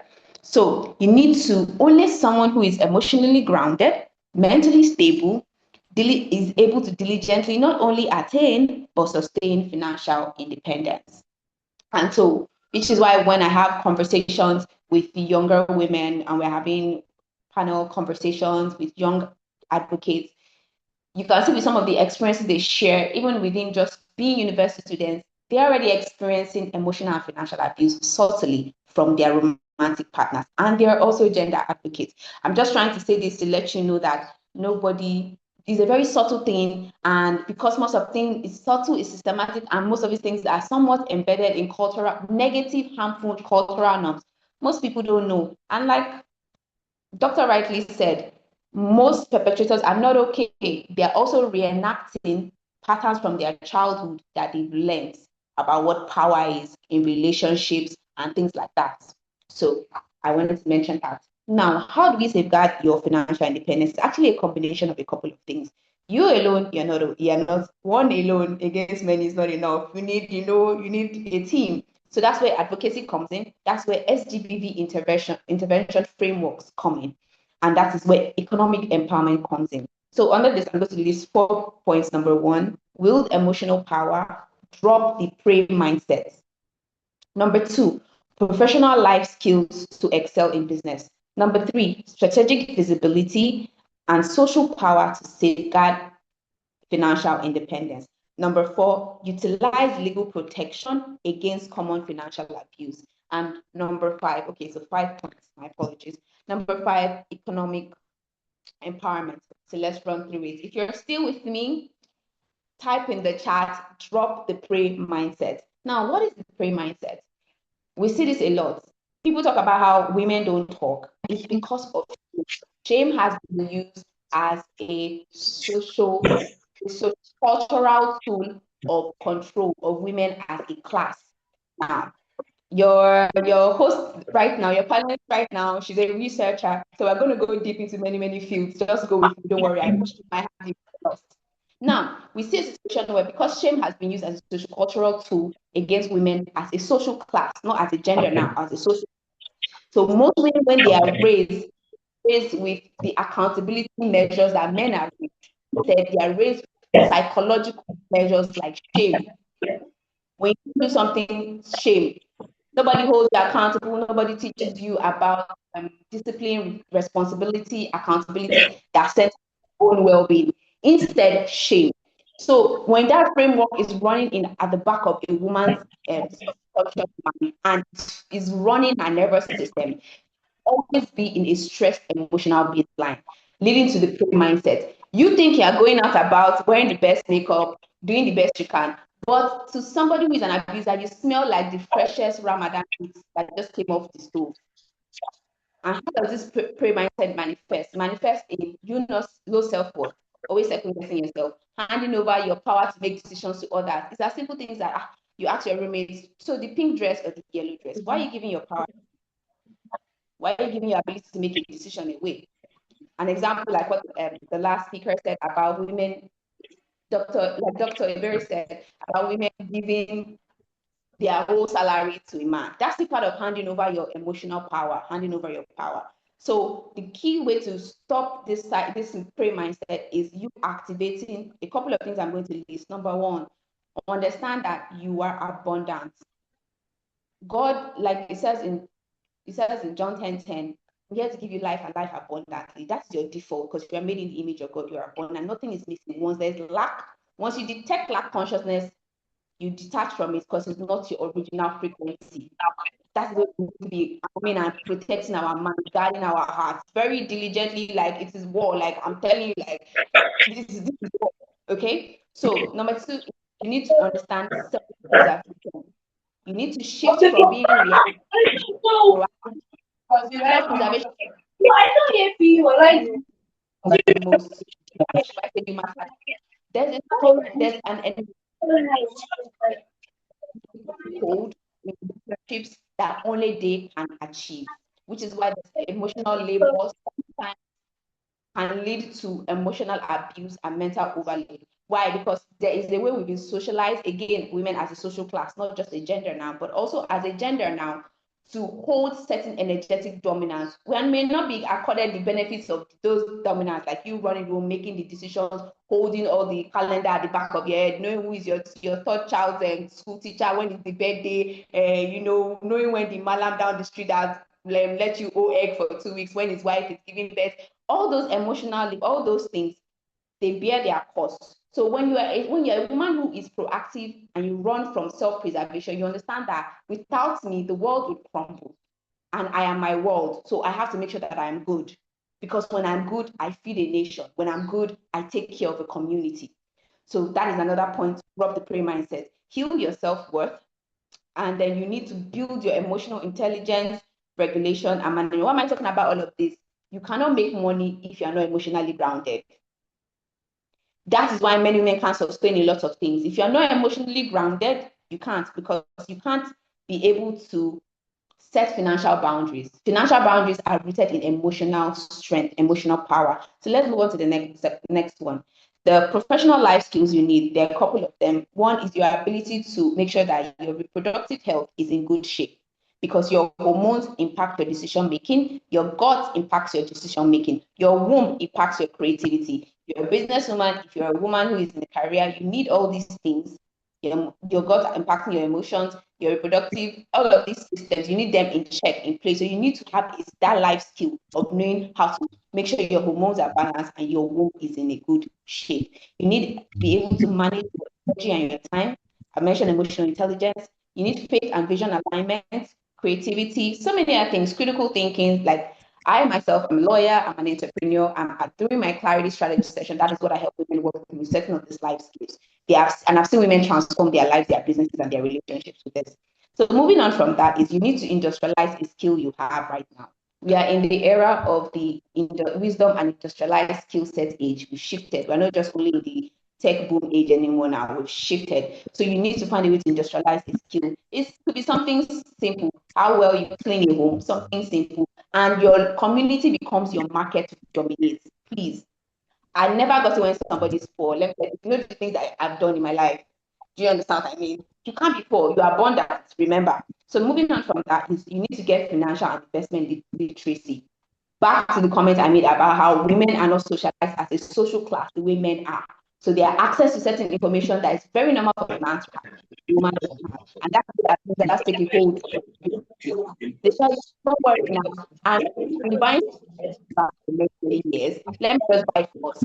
You don't know anything, you don't know what it's like, you don't know anything, you don't understand anything. You think you have a bank account on the way, there's nothing. So finance is very important.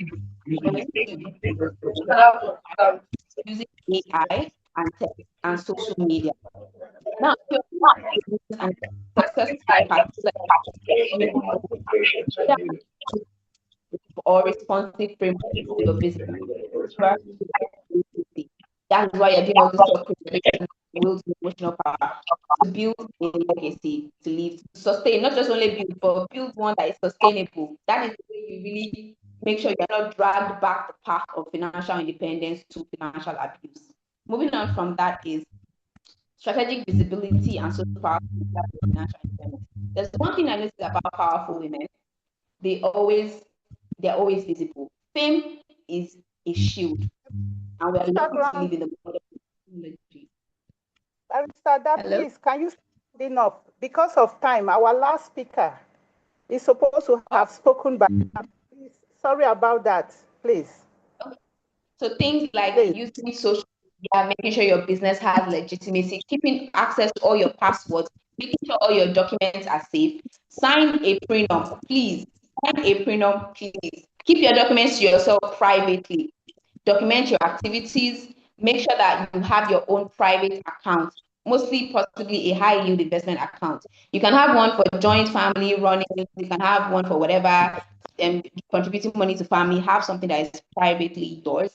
And there's so many other things like that. When it comes to economic empowerment, the focus here should be on you utilizing the economic resources available from you, from the government, from the private sector, and also from intervention that has been built by NGOs and CSOs around you. So my full paper would be available on LinkedIn. I can't go through everything right now.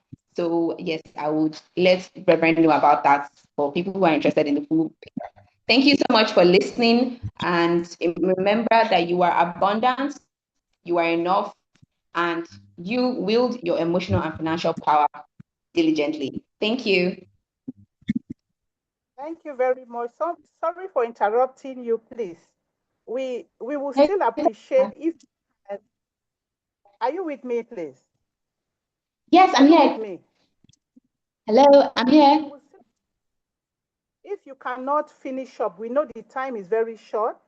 We will appreciate you can still send in maybe your, if you have a transcript or whatever that we can share for those of us that are here that want to really get to know, because this is a very sensitive area, you know. Well, I think, like I said, we are just bringing in all our speakers. But we still have time where we can bring in just two of our speakers, especially our lawyers in FIDA and like this as financial dependency, dependency, it has affected a lot. You said something about the case of abandonment and financial deprivation. I said financial deprivation because it's a problem so many women are having. When they have issue with a man, what does the law say? He will withdraw their financial benefits to torture her, make her submit to his control, manipulation, and intimidation. Let me put it that way.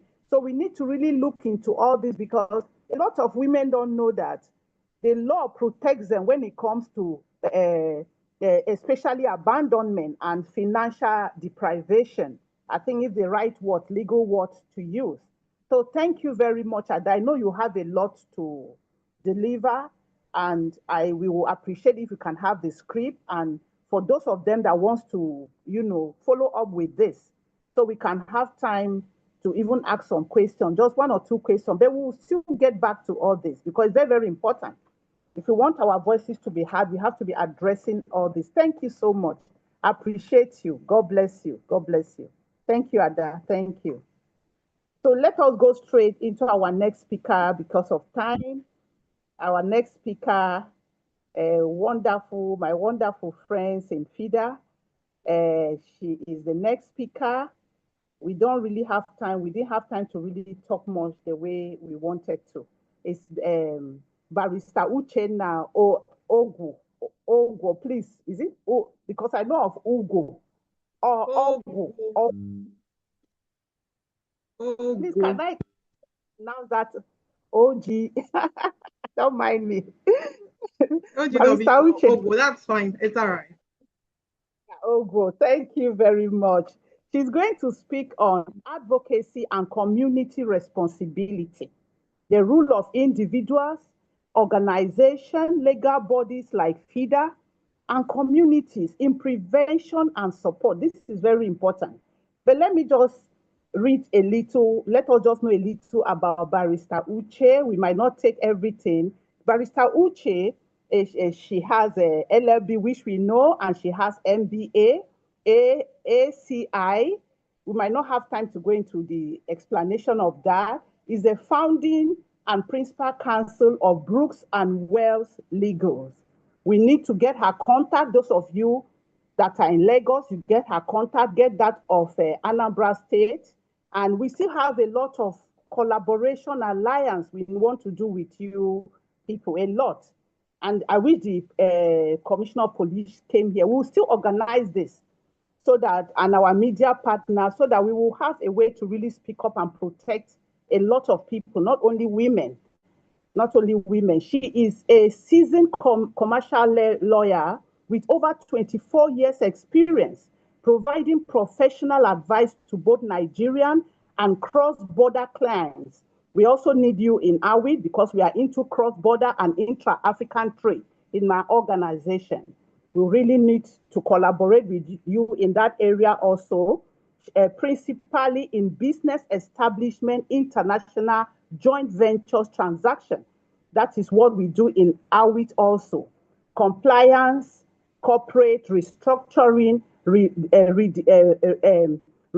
financing, and immigration. She obtained an executive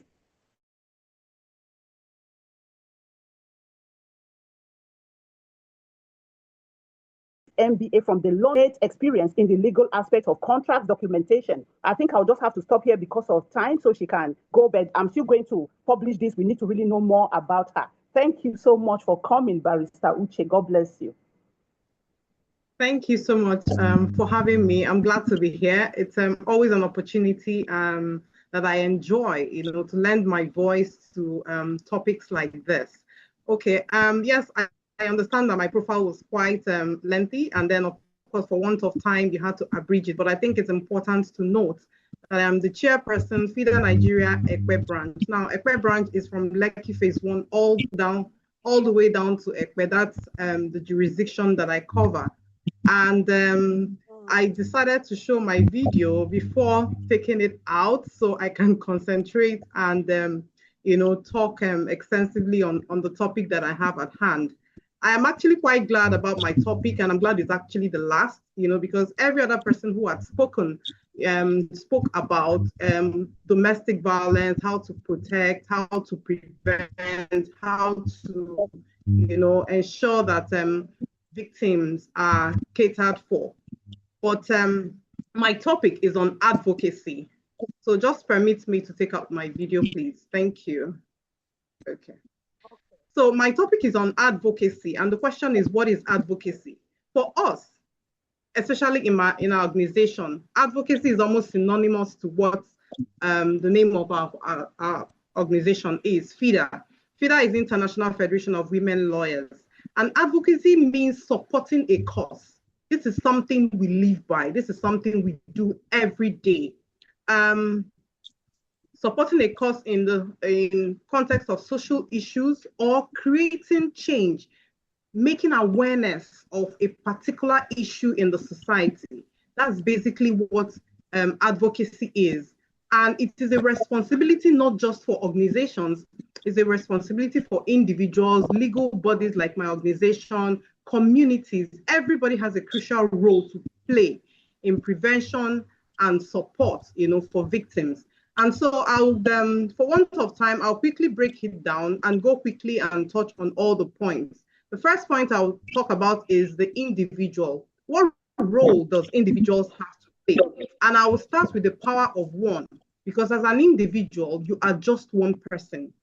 Sometimes you think it's only when you're in a group that you can, create awareness. But no, as an individual, you have the power to make a difference.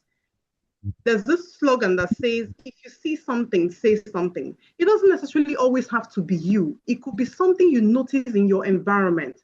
It could be something you notice about your neighbor. Your neighbor may be the one going through domestic violence and is not able to speak up. You have a responsibility to speak on behalf of your neighbor.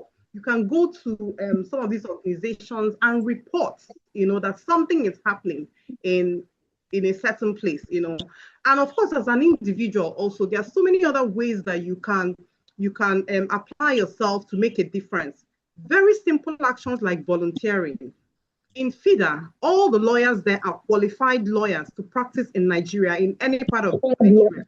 But as members of FIDA, we offer our services pro bono, 100% free of charge to any indigent woman, also to children and people with disability.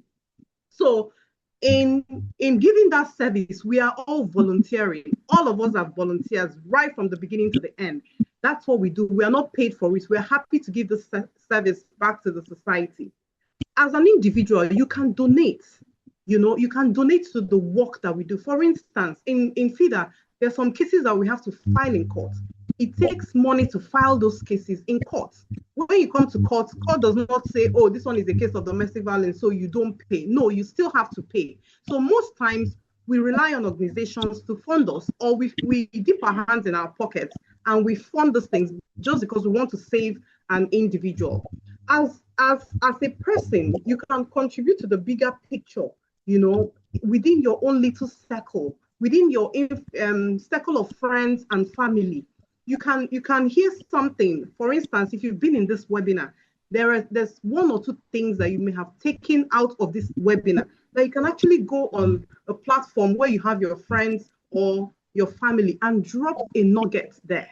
Just dropping that nugget is enough to get somebody else thinking about, oh my goodness, what does this mean? You can actually drop a nugget that says you can get help if you're going through domestic violence in gender unit, in FIDA, in DSVA.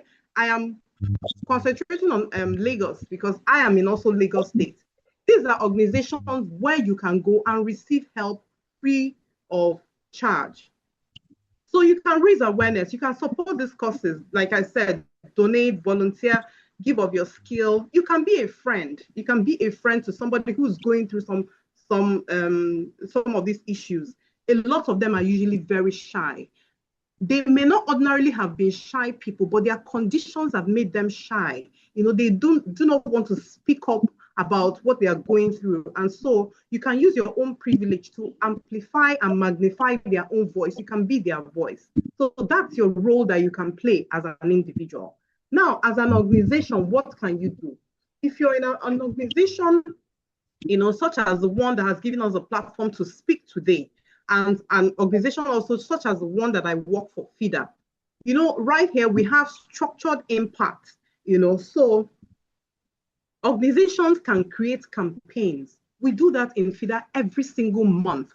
We always have something that we're campaigning against. If it is not FGM, it is, it's just this something that we're talking about every single month, just to make sure that we create awareness, we carry out these campaigns, we push, for change in our societies. As an organization, organizations offer support services, support services such as counseling, legal aid, shelter for victims. There are some organizations that have shelter, where a victim can get into a safe space for a period of time, 2 months, 1 month, some of them maybe 1 year, and even longer, depending on the intensity of their case, so organizations have that role to play. Also, community engagement. It is organizations who are structured, that go into the communities. In fact, that is exactly what FIDA is known for. Our aim is to reach the unreached. So we go to the grassroots.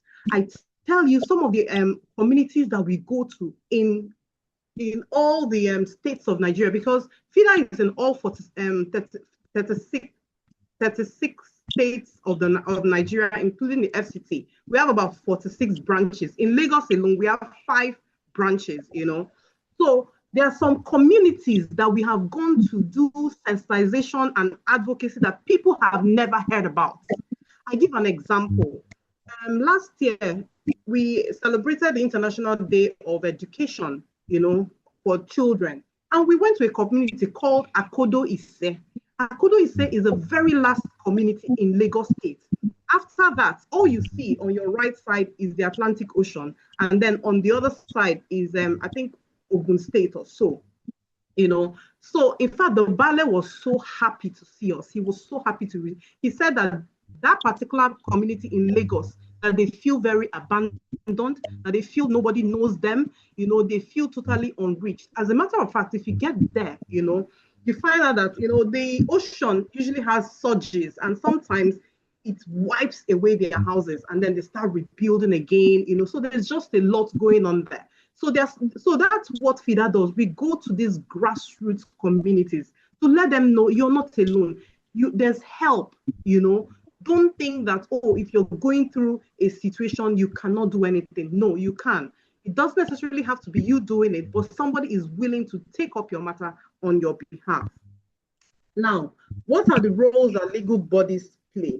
FIDA and other similar bodies work within legal frameworks, and we advocate for justice and rights. Of course, we have to work within a framework. We are lawyers. Our profession is actually regimented.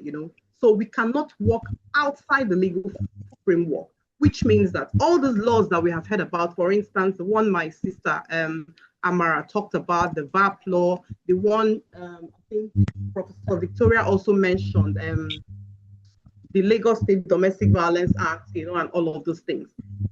It's our work, to ensure that we propagate it through legal advocacy and let people know that these laws exist. A man cannot wake up in the morning and throw away your things. He can't. People don't know these things, So this is part of the things we do when we do advocacy. We educate them on their rights, things that they need to know, so that they do not feel incapacitated. Then, of course, there's a lot of capacity building that we do. We train and retrain. We are always going through constant training. My organization constantly organizes CLE. We call it continuous legal education, for all our members. And every year, we are mandated to attend leadership training very early in the year to prepare us, for the work ahead. So we are always going to trainings, and we're happy to always step down those trainings for instance, whatever we learn, we go into communities and we step down the trainings. We retrain people, also on this thing. And of course, public interest and litigation, we take on cases, that border on societal issues.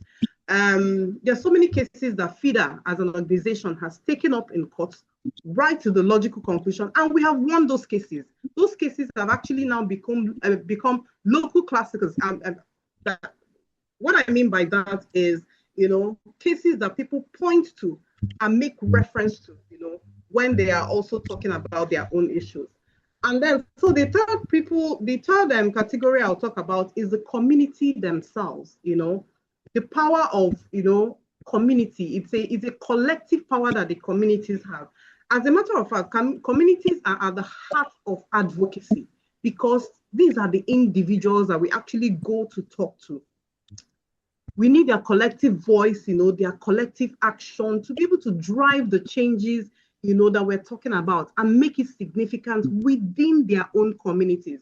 I give a good example. There's a community in Ikorodu that used to have a very strange law. I mean, just like the terrible situation we're hearing about in Delta State, But FIDA went and gathered the stakeholders together. The stakeholders were the traditional rulers, the market leaders and everybody. We sat them down and told them these laws, your cultural practices are repugnant to equity and good justice.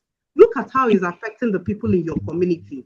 I think at a certain time when they are, doing that cultural thing, people cannot move about.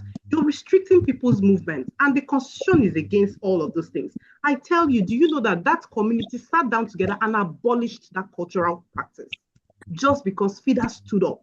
So sometimes, as communities, when they actually have a good understanding of how they should be able to go about abolishing these laws, they actually do it, because they realize that some of these laws, especially, just like the case ongoing now, it's so repugnant, like, how do you rape people? How do you, let's not even go there.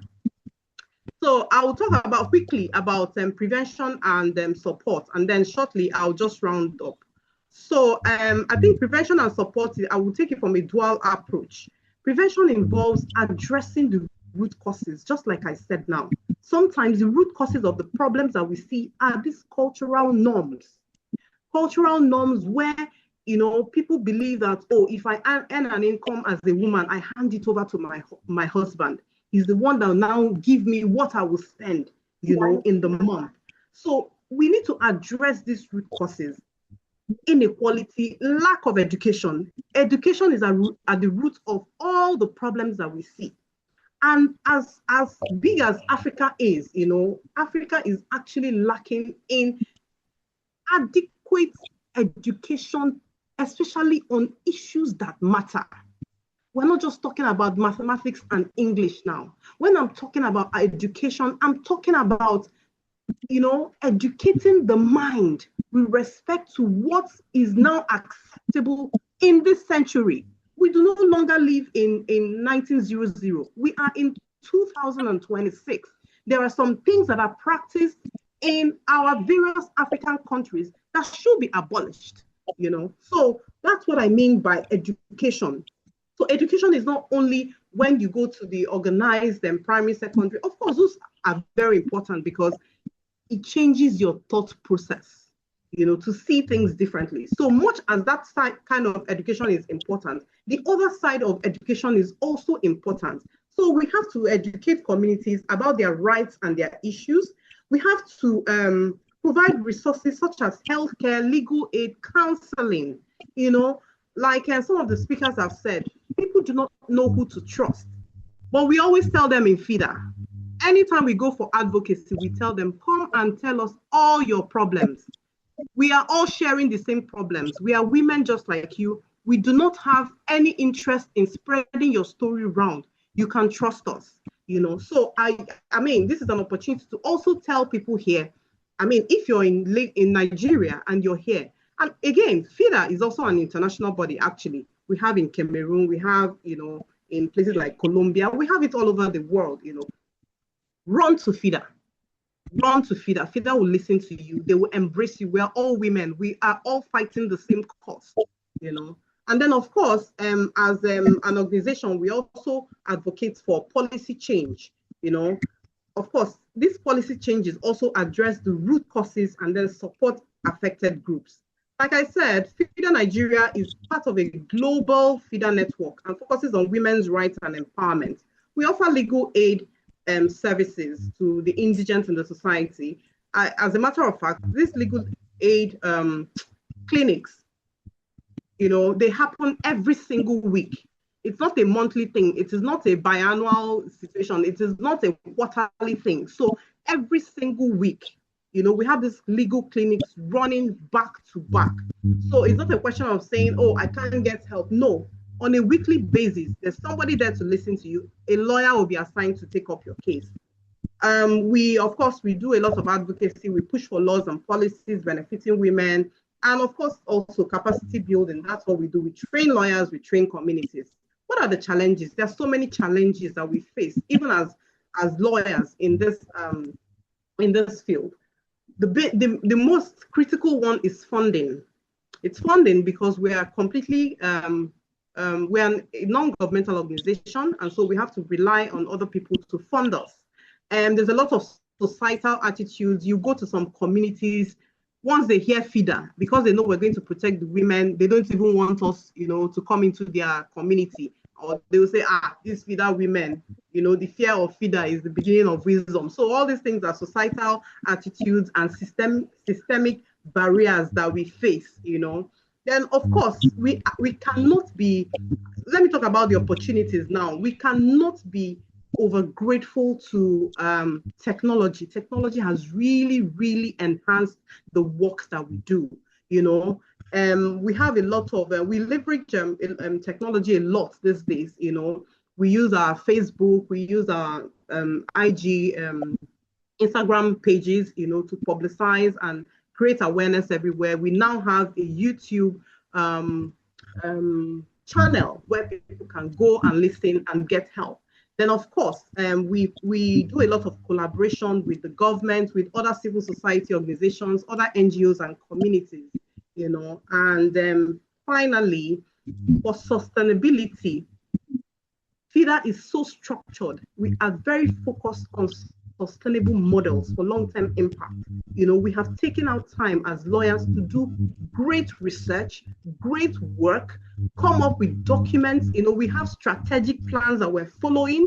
We want to know what we want to achieve in 2 years, in 6 months, in 5 years. You know, we track, you know, our progress in all the things that we do. So that we ensure that, I mean, it's not just creating awareness, but that this awareness is actually impactful and people are getting the benefit of all the work that we put in. In conclusion, I would say that advocacy and community responsibility are intertwined. It's a collective effort requiring everybody, individuals, organizations, legal bodies, communities. And by working together, we can create a more just and supportive society, especially for women, but not only for women, now also for men and boys. Thank you very much. Thank you very much. Thank you, Barrister Uche. Thank so you much. I'm so sorry for not mentioning that aspect, which is very important to us, that you are the FIDA chairperson of Epe. I did mention that, but I'm still going to put all those information up in our platform, because we are doing this not for ourselves, but for a lot of men and women out there, especially women that need help in this area. Thank you very much. That's insightful and powerful also. We are very grateful for having you, grateful for having great minds like you. God bless you. We are supposed to have a short break, but because of time, we just have to continue. We just have to continue because of time and go straight into the question, because most of our speakers, you know, they couldn't managed the 15 minutes, and we still appreciate all you've done. Thank you.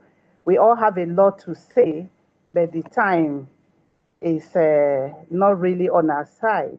So let's just go straight into the question and answer session. And I don't know if Lady Juliet is still in the house. But this question is for you, Lady Juliet. I don't know if we have questions, the participants, they have questions in the chat. We can take those questions. Okay, but let's go on with the questions we have for them. Is Lady Juliet in the house, please? Hi, yes, I am.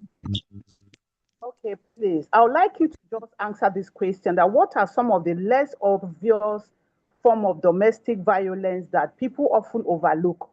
And why do so many cases of abuse remain hidden, even among close friends and relatives, especially the second question, among close friends and relatives? Just in 1 or 2 minutes, please.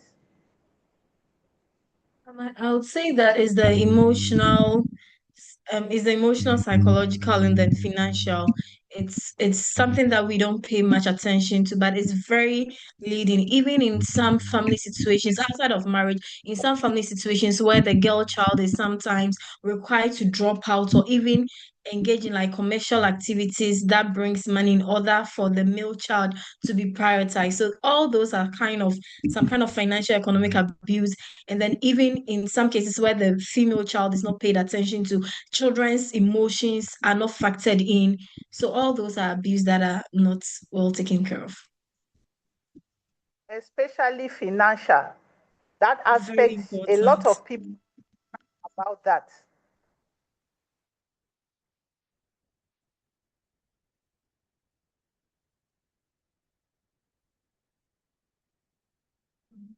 Hello. The network.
Okay, I think I missed. Is Lady Julia still on? Okay, Yes, let I us am. just take the. Yeah, I Okay, think you sorry, disconnected. yes, I was still on the second part of the question, but let us just be fast because I don't know. It seems because of our time, I had to log in time. I don't know if it's 2 hours or 3 hours. I hope that's not why. But let me just go straight to the next question. And this question is for, okay, I don't know if Prof is back. Okay, let me take Barrister Mojeke, please. Barrister Mojeke, are you there? Yes, I am, ma. Okay, God bless you. The first question I want to ask you is, what are the first legal steps a victim should take when seeking protection? Why I'm asking this question is because I've had so many incidents where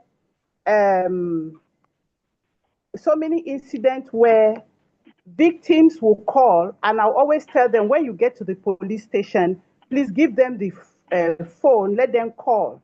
Let me speak with them. Then I will tell them, this person is coming from us, and please let this case be handled properly.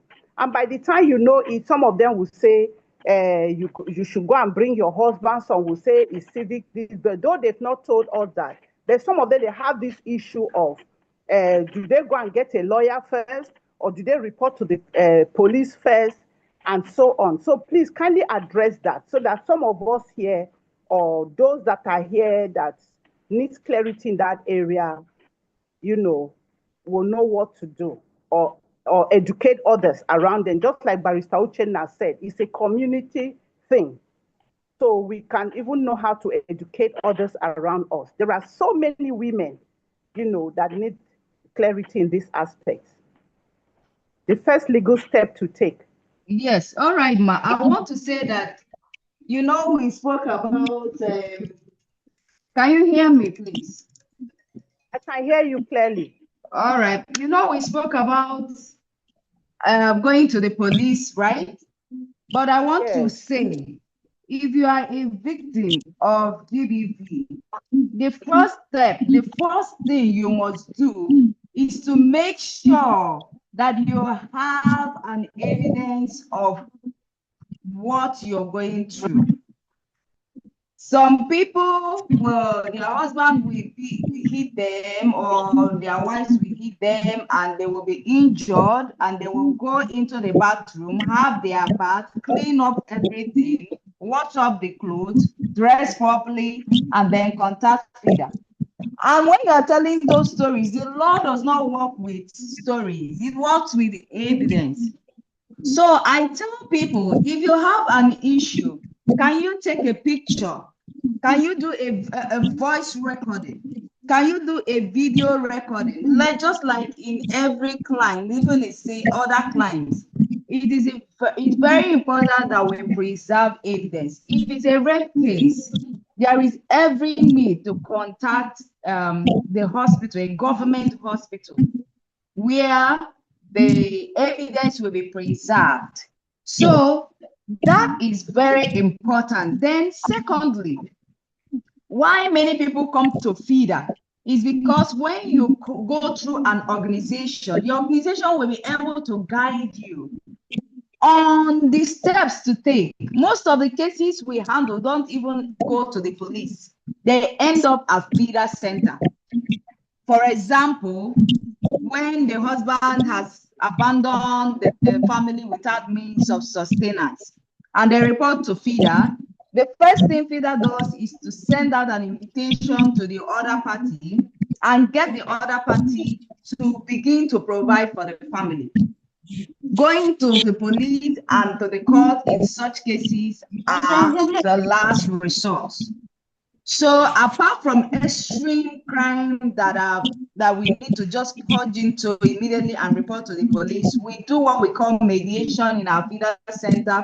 For Anambra State, every Tuesday when you come there, you see a lot of people, and we take the cases for the day, and then we book appointments. So every day we meet with people, talking, resolving problems, writing communities, writing. Most of the time they are taking the land from a widow. We have to write a PG, write the traditional ruler, copy the commissioner of police, invite the traditional ruler, invite the community. So we do this kind of mediation so that going to court will be the last resort if we are not able to make any headway. That is why it's good to report to an organization that will guide the process. Another reason why it's good to report to an organization is that they follow up through the report pathway, so that when you go to police or NAPTIP or court, you see someone that is following up to make sure that the right things are done, and to make sure that, for instance, in Anambra State, every GBV case is handled at the central. So if you are not aware of it and you report to the local police station around you, they will try to handle it when they're supposed to transfer it to the center so that it will go to the gender court. If it doesn't come to the center, that is the capital, the state CID, It cannot go to the gender court. And we have only 2 gender courts in Anambra State, one at the magistrate level and one at the high court. So it's important that we know that if you have this information, the only thing you have to tell the DPO in charge of the station is, please transfer this case to the gender desk at the state CID. That is the appropriate place. You can even get free medical help because we have the hospital designated for giving free medical help for GBV at the state level. So if you don't go through an organization, you won't know that those things are available for you to utilize. That is why it's very important to go through organizations like FIDA when there are problems like DBB or other organizations. Like if you go to Reverend, she always contacts me and I will say, this is what we do, this is what we do. Most of the times we write to the police, most of the times we go ourselves to the police. So it's very important to always have a guide so that you won't be standing alone. I remember a case of a young lad that was staying with a woman that abused the boy mercilessly, used iron on the boy's body. When we recovered that boy on the street, the woman and even the mother of the boy came to the station and they were calling that the DPO should release the boy, that is not our business. But because FIDA stepped into that case, we were able to take the boy, shelter the boy, and make sure the woman was arrested. So we always need organizations like FIDA and every other CSO and organization of this type to guide us through the report pathway so that we'll make sure that the perpetrator faces the law. Thank you very much. Thank you. Because of time, I want to go straight to Dr. Ebere, but I would have loved you to address the aspect of abuse. You know, when you said we should keep evidence. When you said the evidence, let me try and mute the. So why you want to say the bloody one issue frog? I want to start as a bloody one issue. Okay, I was saying that in the case of emotional abuse, and how does one get evidence for that? I don't know if you can just answer it in just 30 seconds, please. Just short. Evidence of healing a lot of, let me not use that word, it's not very allowed. Simple. Evidence of emotional abuse, the cybercrime have taken care of it. I was speaking to some women and I say, you'll be in a meeting and you look at your phone right now that you are in the meeting and you're finished. You know, your husband sends a message and say you are a prostitute. I mean, it will put you off immediately. That message is an evidence.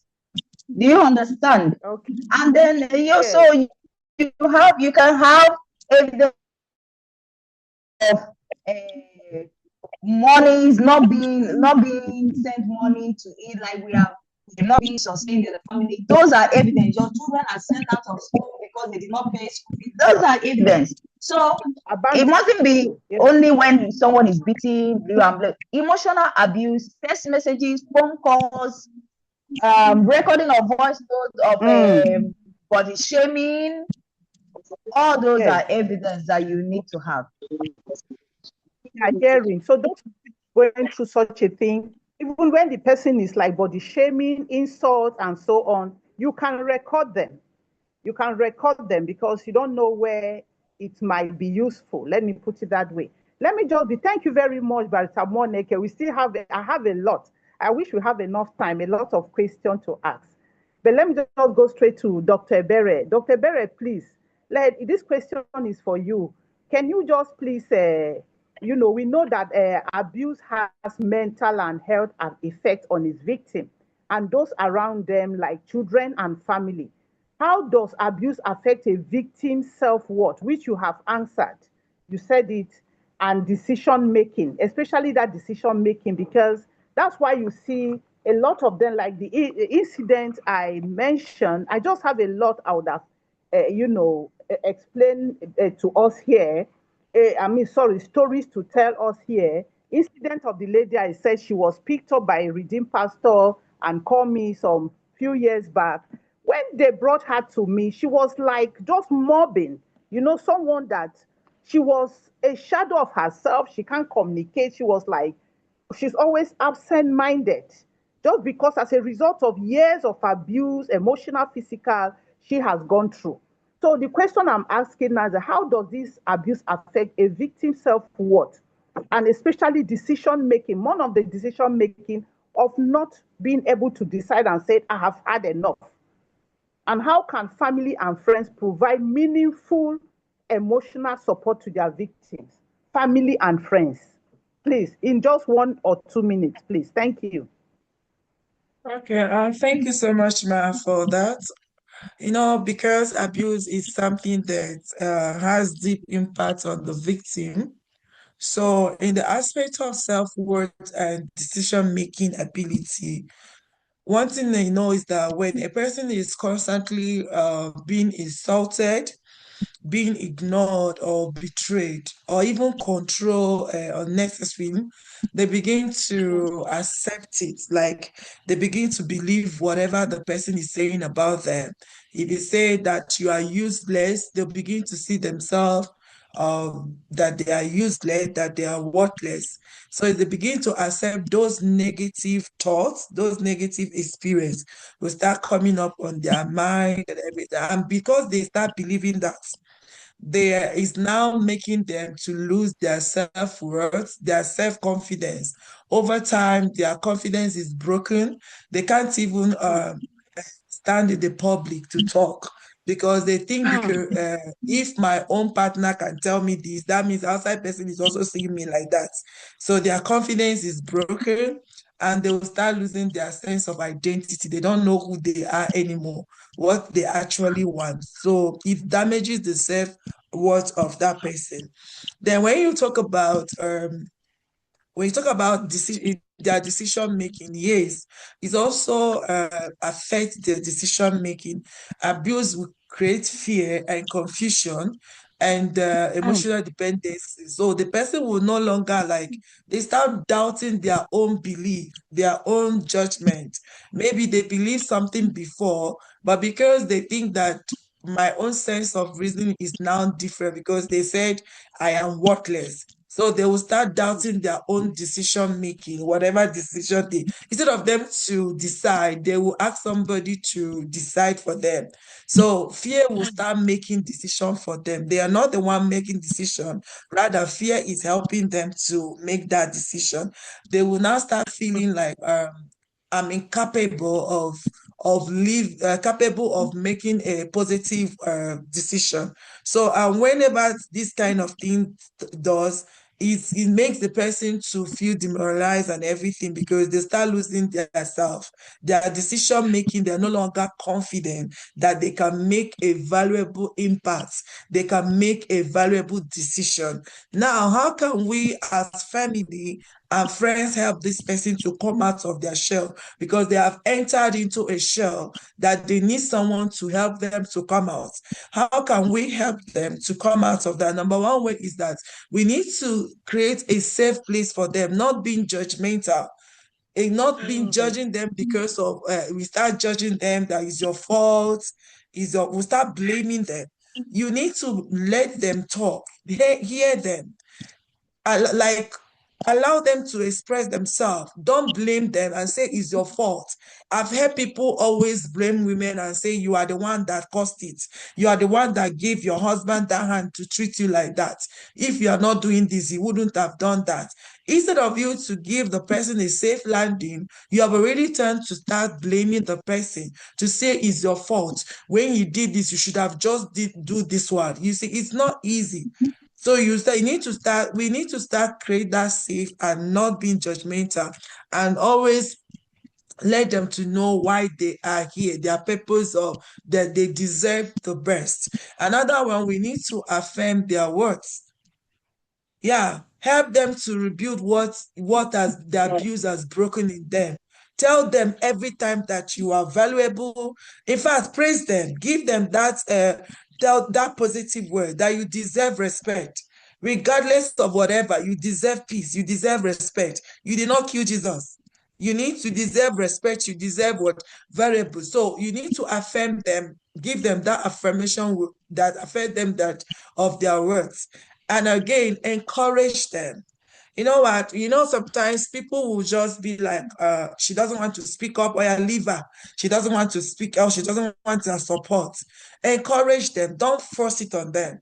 Support them in every decision. You can start by saying, any decision you make, we are going to support you. You get, support them in that, making that decision, but don't pressurize them. You are telling them to speak up, yes, but don't make it so, don't forcefully do that. Support them. Healing and leaving them to take their time to courage. Let me tell you something. One thing is that whatever you think that they are not reasoning well, when you give them that support, you see they'll start reasoning well from that. Just say your own and leave it for them to make that decision. So please, healing and helping them to encourage them without forcing them will go a long way. And encourage them to speak up.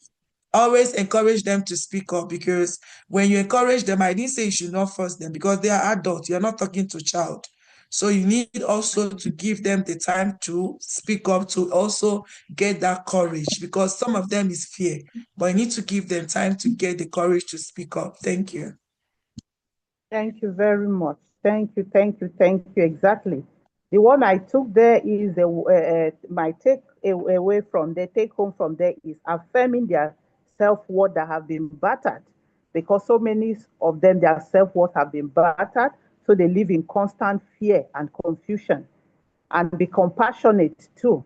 Compassion, you know, when we are compassionate and encourage them to speak up, gradually they will realize that they are not in the right place, or they should speak up to get the attention they need or the protection they need. I think compassion comes in there too. Thank you so very much.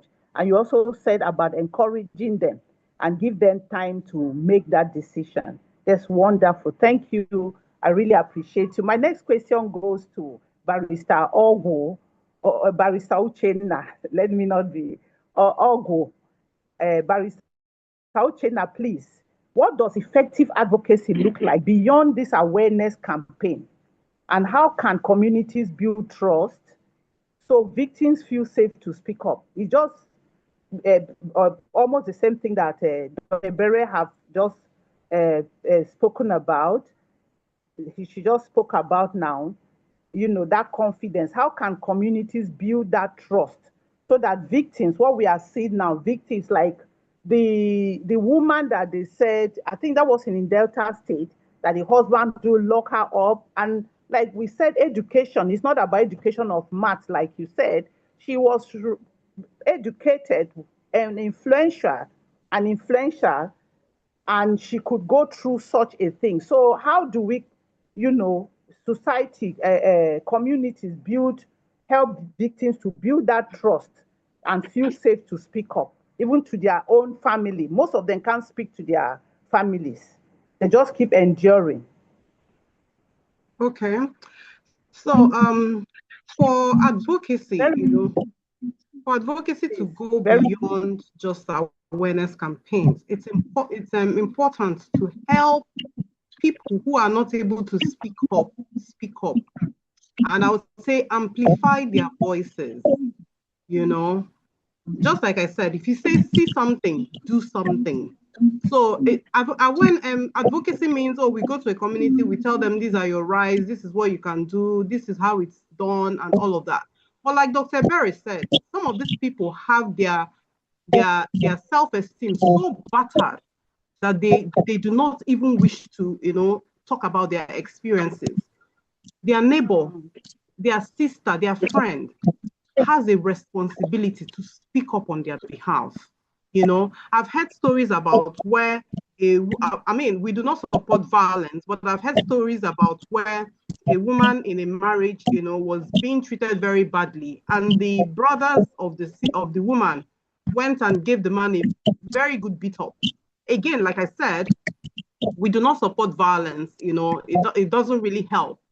But the truth of the matter is that in doing that, they amplified the woman's voice. They gave her a voice. They stood up for her, you know. So beyond the campaigns, these are the things that we can do individually, you know.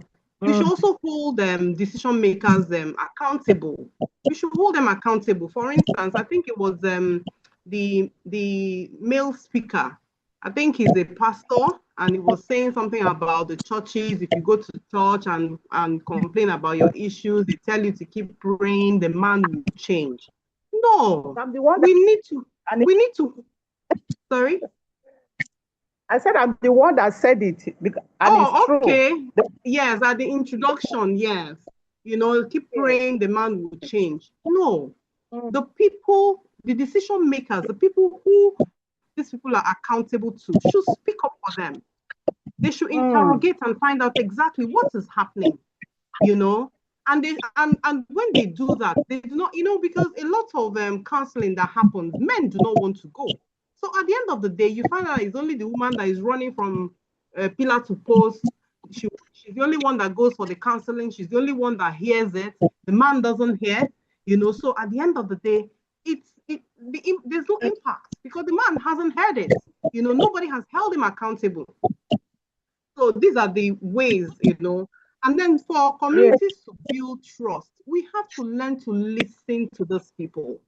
There's an Igbo proverb that says, when a child keeps crying and pointing at a particular place, if the mother is not there, the father is there. What it means is that go and check. There's something that the person keeps talking about. Something is wrong, you know. So if you have a victim who keeps complaining, don't dismiss the person. Don't say, you've come again. You know, in fact, lawyers, as a matter of fact, we have a lot of that, you know, in our profession. They'll say, oh, you're a lawyer. I'm sure you're always arguing, you know. Listen to the victim attentively and actually hear what they are saying, you know. We should not be judgmental. We should be transparent, you know, when we're having discussions with them about possible progress and outcomes, you know, of whatever their cases are. For instance, when victims come to our legal clinics, we do not just get up and go and start pursuing the man. No, we sit the victim down. We listen to both sides of the case. We listen to the woman. We invite the man. We also listen to him or call him on the phone. And where we need to advise the woman where she hasn't acted well, because if you don't act within, like I said, we work within the legal frameworks. If you take laws into your hands, you have messed up your case and will not be able to help you. So in situations like that, we advise them accordingly. Just like my colleague Amara said, get evidence. Get evidence. You have to have evidence because these are the things that we work with. And this is how you build a trust, you know, for organizations such as us to be able to help you. A lot of people also come and tell a lot of lies, as a matter of fact. And by the time you hear the other side of the story, you are totally taken aback. You know, you get up and you are armed for war. But by the time you listen to the other side of the story and hear what they have to say, you take a step back and bring both parties together. And sometimes you find out that even the woman keeps saying, but I thought, you know. So it's always important to be transparent. Of course, if we promise to do anything for any victim, we have to follow through. Even sincerely, I must say, you know, the legal process in Nigeria can be quite slow, you know, and I am particularly happy that even the legal bodies acknowledge the work that FIDA do. By the time, just like my colleague Amara said, by the time the courts are our last resort. And by the time we take a matter to court and they realize we are FIDANs, they know we have already done our work. They know we have done the mediation, we've done everything, we've gone through all the stages. And for this matter to come to court, in fact, sometimes we were there to even just, register consent, between both parties. So the case goes like really quickly. But the point I'm trying to make is that we have to follow through. You don't take up somebody's matter, listen to the person, and then after some time, you just let the person stay with their problems. So that's a way to also build trust, and for them to have the confidence to say, oh, I ran to FIDA, I ran to this organization, and they actually supported me all through. Then I would like to, I don't know how we're going to do this, but I think anonymous reporting is very important. Anonymous reporting. People should have an opportunity where they are able to report matters anonymously. That's one of the reasons why, like I think the question you asked before we started in the introduction, are cases underreported? And most of us said, yes, they're underreported. Because sometimes even you, when you try to report what is happening in your neighbor's house, you almost even become a victim yourself. You know, some people would, like, I think one of the cases that Amara mentioned, of a woman that they took her matter, and then eventually she came back and said, no, leave him, he's my husband, he's the one paying my school fees, you know, and all of that. So there should be a way to anonymously report what is happening, because like most of our speakers have said, these victims are so conditioned already in their mind. They are afraid, they're not able to speak up for themselves, and they are helpless. Like you said, some of them are not coordinated anymore. They don't even know what they are doing. But the good thing, especially in Nigeria, because I know there are non-Nigerians here, the good thing about some of the cases, if it's a criminal case, honestly, once that matter is reported, whether you want the matter to go on or not, it's a matter against the state. So the state will take up that matter, even if you say, no, you do not want that matter to go forward anymore. So these are some of the things. Of course, establish more support networks. Let people know that they can run to different organizations and get support. And again, more education, more awareness. We cannot stop educating people about their rights and available resources to them. So that's what I would say. Thank you. Thank you very much. This is a conversation that should continue, because you said something about when some of them they report. By the time you know it, the woman will tell you, I'm no more interested. I've had that issue severally.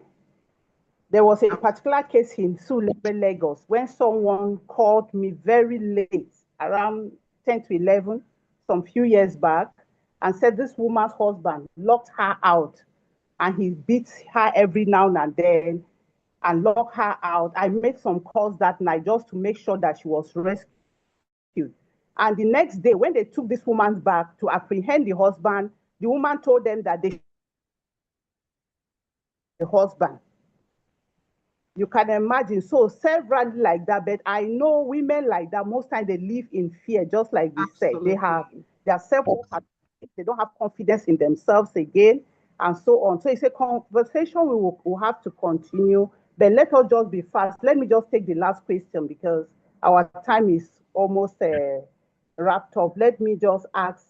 Please let me come in here a little bit. I'm sorry to cut you off, but there's something that Dr. Ebere said, which is quite profound, you know, because that, like I said, FIDA is international. So sometimes we also have reports from other countries to find out how they are handling issues.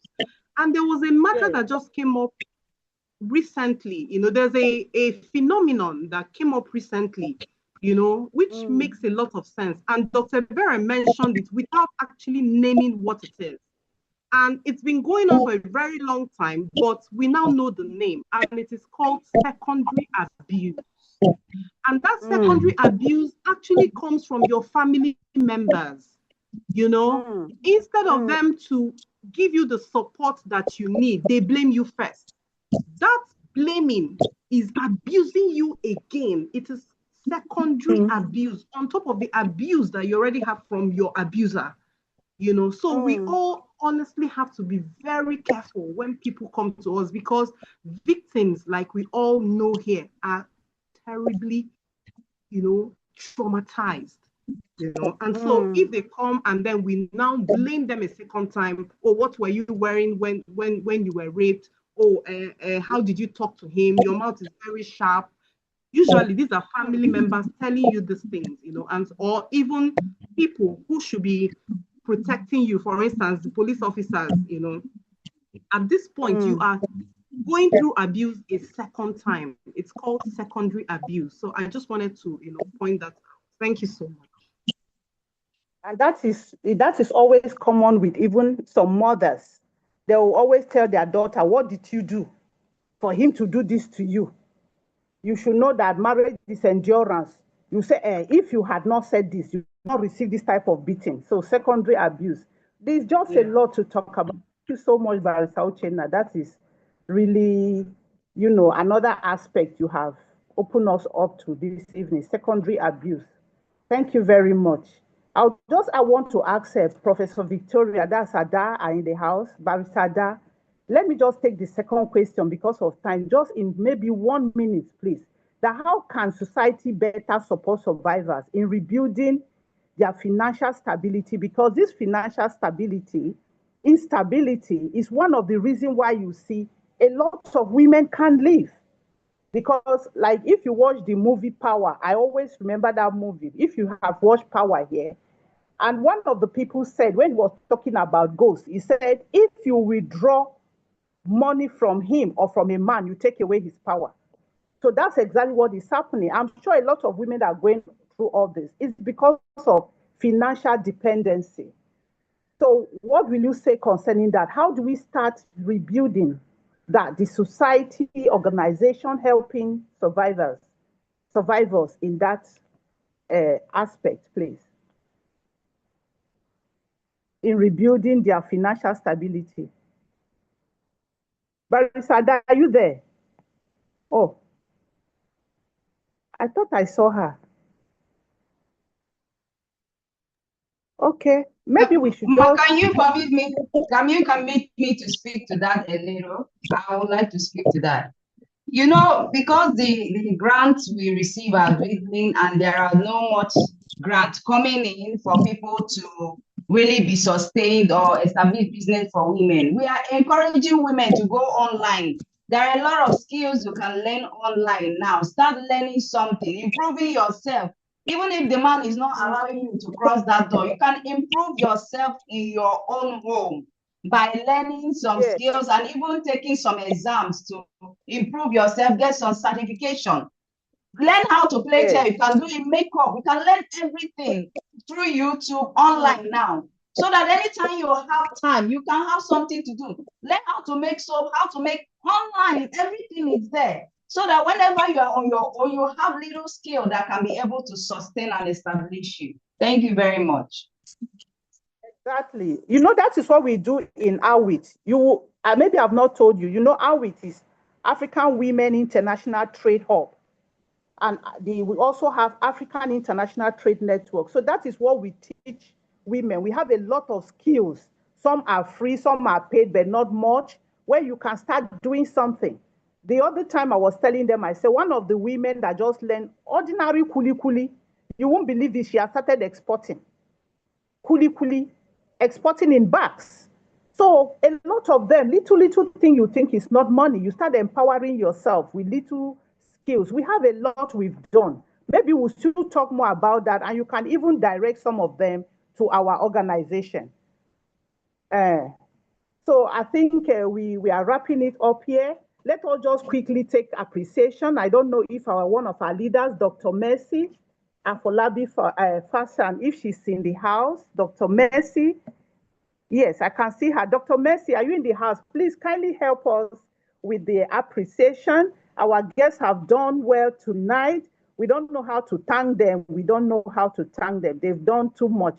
Barrister Amaraha, I don't know how to thank you, but she's like my baby sister, my sister, everything. We will still talk. God bless you. Thank you so much. She's always open. If you are here, she's always open to listen to you. Very compassionate woman, kind and always listening. She's always listening. We appreciate you all. Thank you, Pastor Bere. Our leader, please kindly appreciate them, please. Oh, okay. Good evening, everybody. Thank you so much. We really appreciate. We are so happy to have you, every one of you, impact us this evening. It's such an amazing section. We have learned so much. Personally, I have learned so much following all of the speaker. We just want to appreciate every one of us. Lady Juliet, we appreciate you. Barrister Mojek, we appreciate you. Thank you so much. We have really impacted. Professor Moses, thank you, Prof. We appreciate you as well. Dr. Ebere, I think this is the second time I'm listening to you, and you're such a blessing. Thank you so much for being here. Professor Victoria, the daughter represented her and she spoke so well. The barrister Ada, thank you so much. And I also want to appreciate Barrister Uchenna Ogu. Thank you so much. And you have said so much about the feeder, which has also which is also a way of letting us know about that association. We want to appreciate every one of you for your time, for not being in a rush.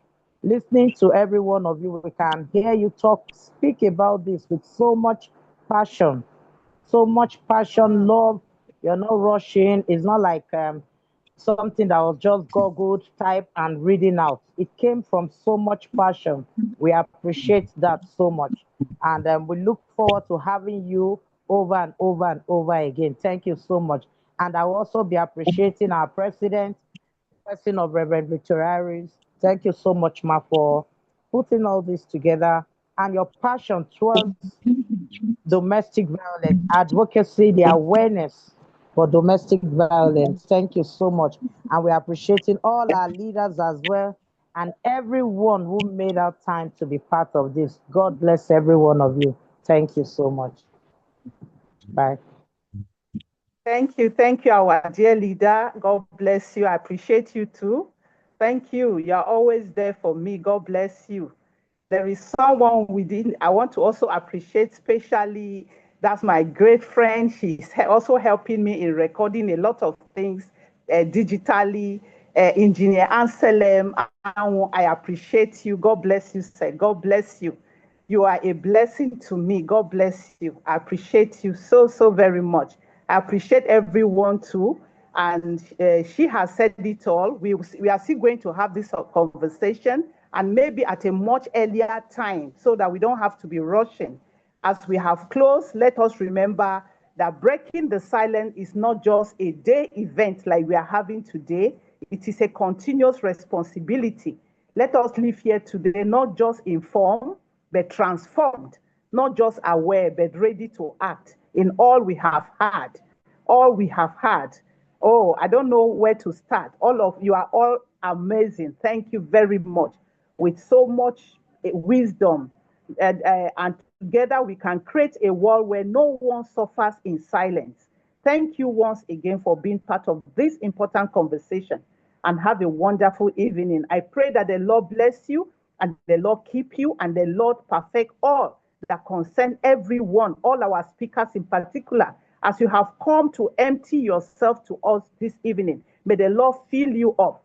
May the remaining days of this month, may God visit you, because you have brought to us what it takes a lot. People pay for to hear and to listen. May the Lord bless you. I pray that the Lord will bless everyone that is part of this meeting, everyone that is hurting, anyone that is going through domestic violence issues, both men and women. May the Lord restore you, may the Lord heal you, and may the Lord perfect that concern everyone in the name of Jesus. The Lord bless you and keep you in Jesus' name. Thank you very much. Thank you, Barrister Omo JK, Barrister Uche, Dr.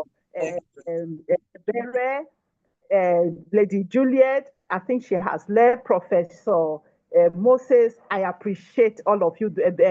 Professor Victoria, the Lord bless you all. Thank you for coming. Thank you. And I know you will accept our invitation again very soon. Very soon, please. We really need it. We are still going to go take another dimension of this very soon. I appreciate you all. Thank you. My beautiful barrister, I'm seeing your face. Yes, I have to thank you. I have to rush back home so that you can see me. Thank you. You are so beautiful, barrister. You are